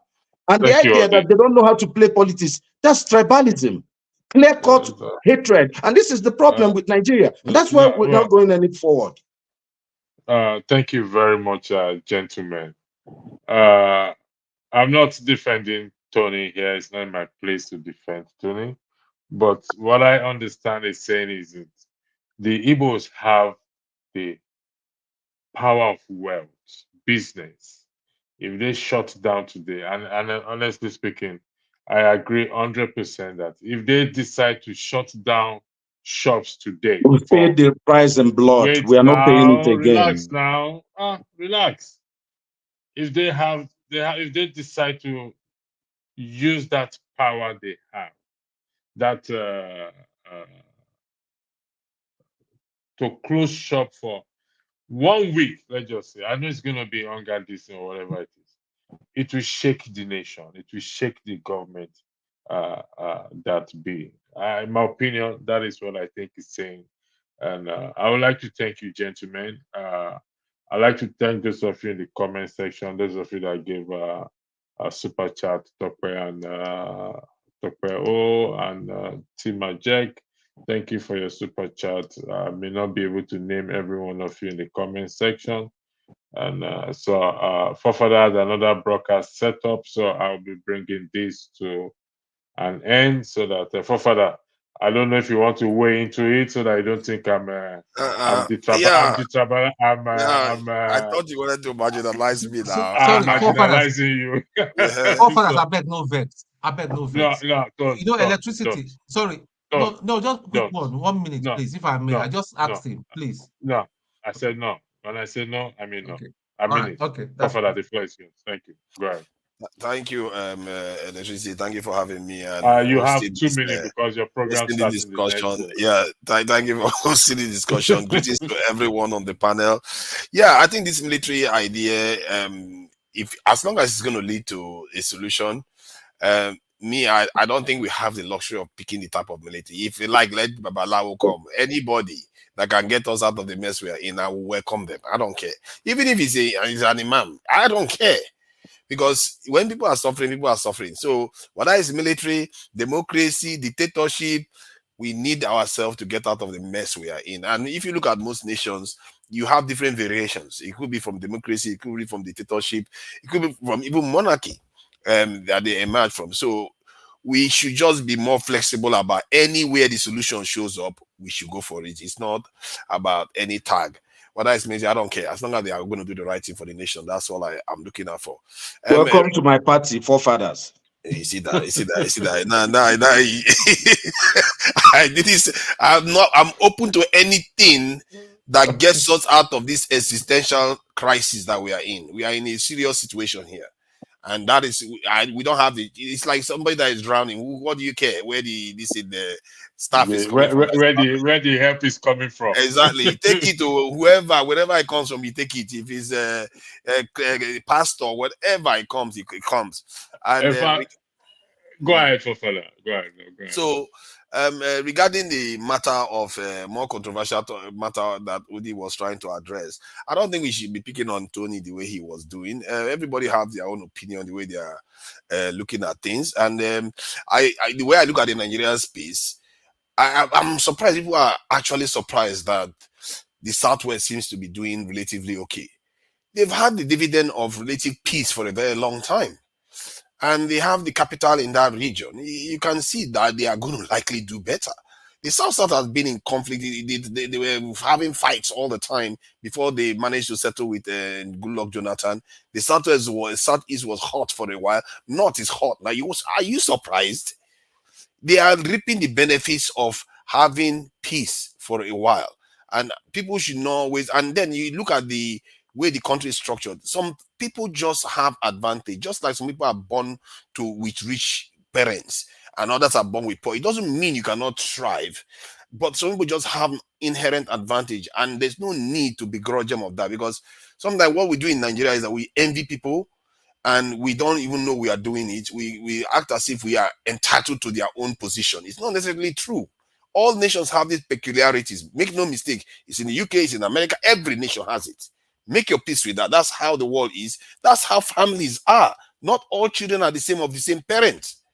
It's just the truth of life. Let's not like to do this the way we would like to paint. Oh, we are victimized all the time. No, it's not we are victimized. Everybody is going through mess. The North is poorer than the South. I'm scared. When I saw the literacy rate in the North, that scared me. I was like, these people are so uneducated that it could be a national security threat itself. But you were attacking me for saying that forefathers months ago. Remember? No. If I was questioning you, it was because you were not using, you were not talking about the way I talked about it in terms of data. Maybe you were just saying, oh, they are backward. No, I said it. You see, there were no problem. We'll wait for you when you take over. I think you We'll probably go back said and forth. we're going to cover it on this because maybe you said it from the point of view that they are back. I hear a lot of Southerners saying they are backward people, and that is not always very good way to discuss matters. You use data based on. No, I talked about indices. Yeah, okay. If you remind me of exactly, then I don't think I would just tell you, oh, you are wrong for saying that when it's actually a fact of data. Why would I tell you are wrong? I never do that. You said I didn't say it in a nice way. No, I think you probably said it in a kind of saying that ignore all this whining you. Don't buy it. Don't stay with me. It's whining you up. Thank you. Anyway, I think I've had my time. Yes, thank you for that. Thank you, everyone, again. It's been a pleasure. We will keep this discourse going on, and the platform operates respect, and those who choose not to respect the rules of the platform knows very well what comes to them. So again, I would like to say thank you all once again. I shall see you tomorrow in the ladies section. We shall see you tomorrow in the ladies section as we'll be delving into the US general election. Thank you very much. Have a lovely night. Everybody. Thank you so much for watching. Thank you. Have you subscribed? Yes, you. Have you subscribed? You. Yeah, before you go, click. It's free. Click. Just that's it. Have you subscribed? You're laughing. Have you subscribed? Have you subscribed? Thank you. Thank you. Thank you. Hey, madam, thank you so much. I can see you. We have to get to 100,000 subscribers. By the end of the year, how are we going to do that if you don't subscribe? Yes, you. Yes, you're about to click off. Why? Have you subscribed? It's free. If you don't, ask your son, ask your daughter how to. Just one click. Thank you. Thank you. I see you. Aha. Thank you very much. Thank you very much. I'll see you tomorrow.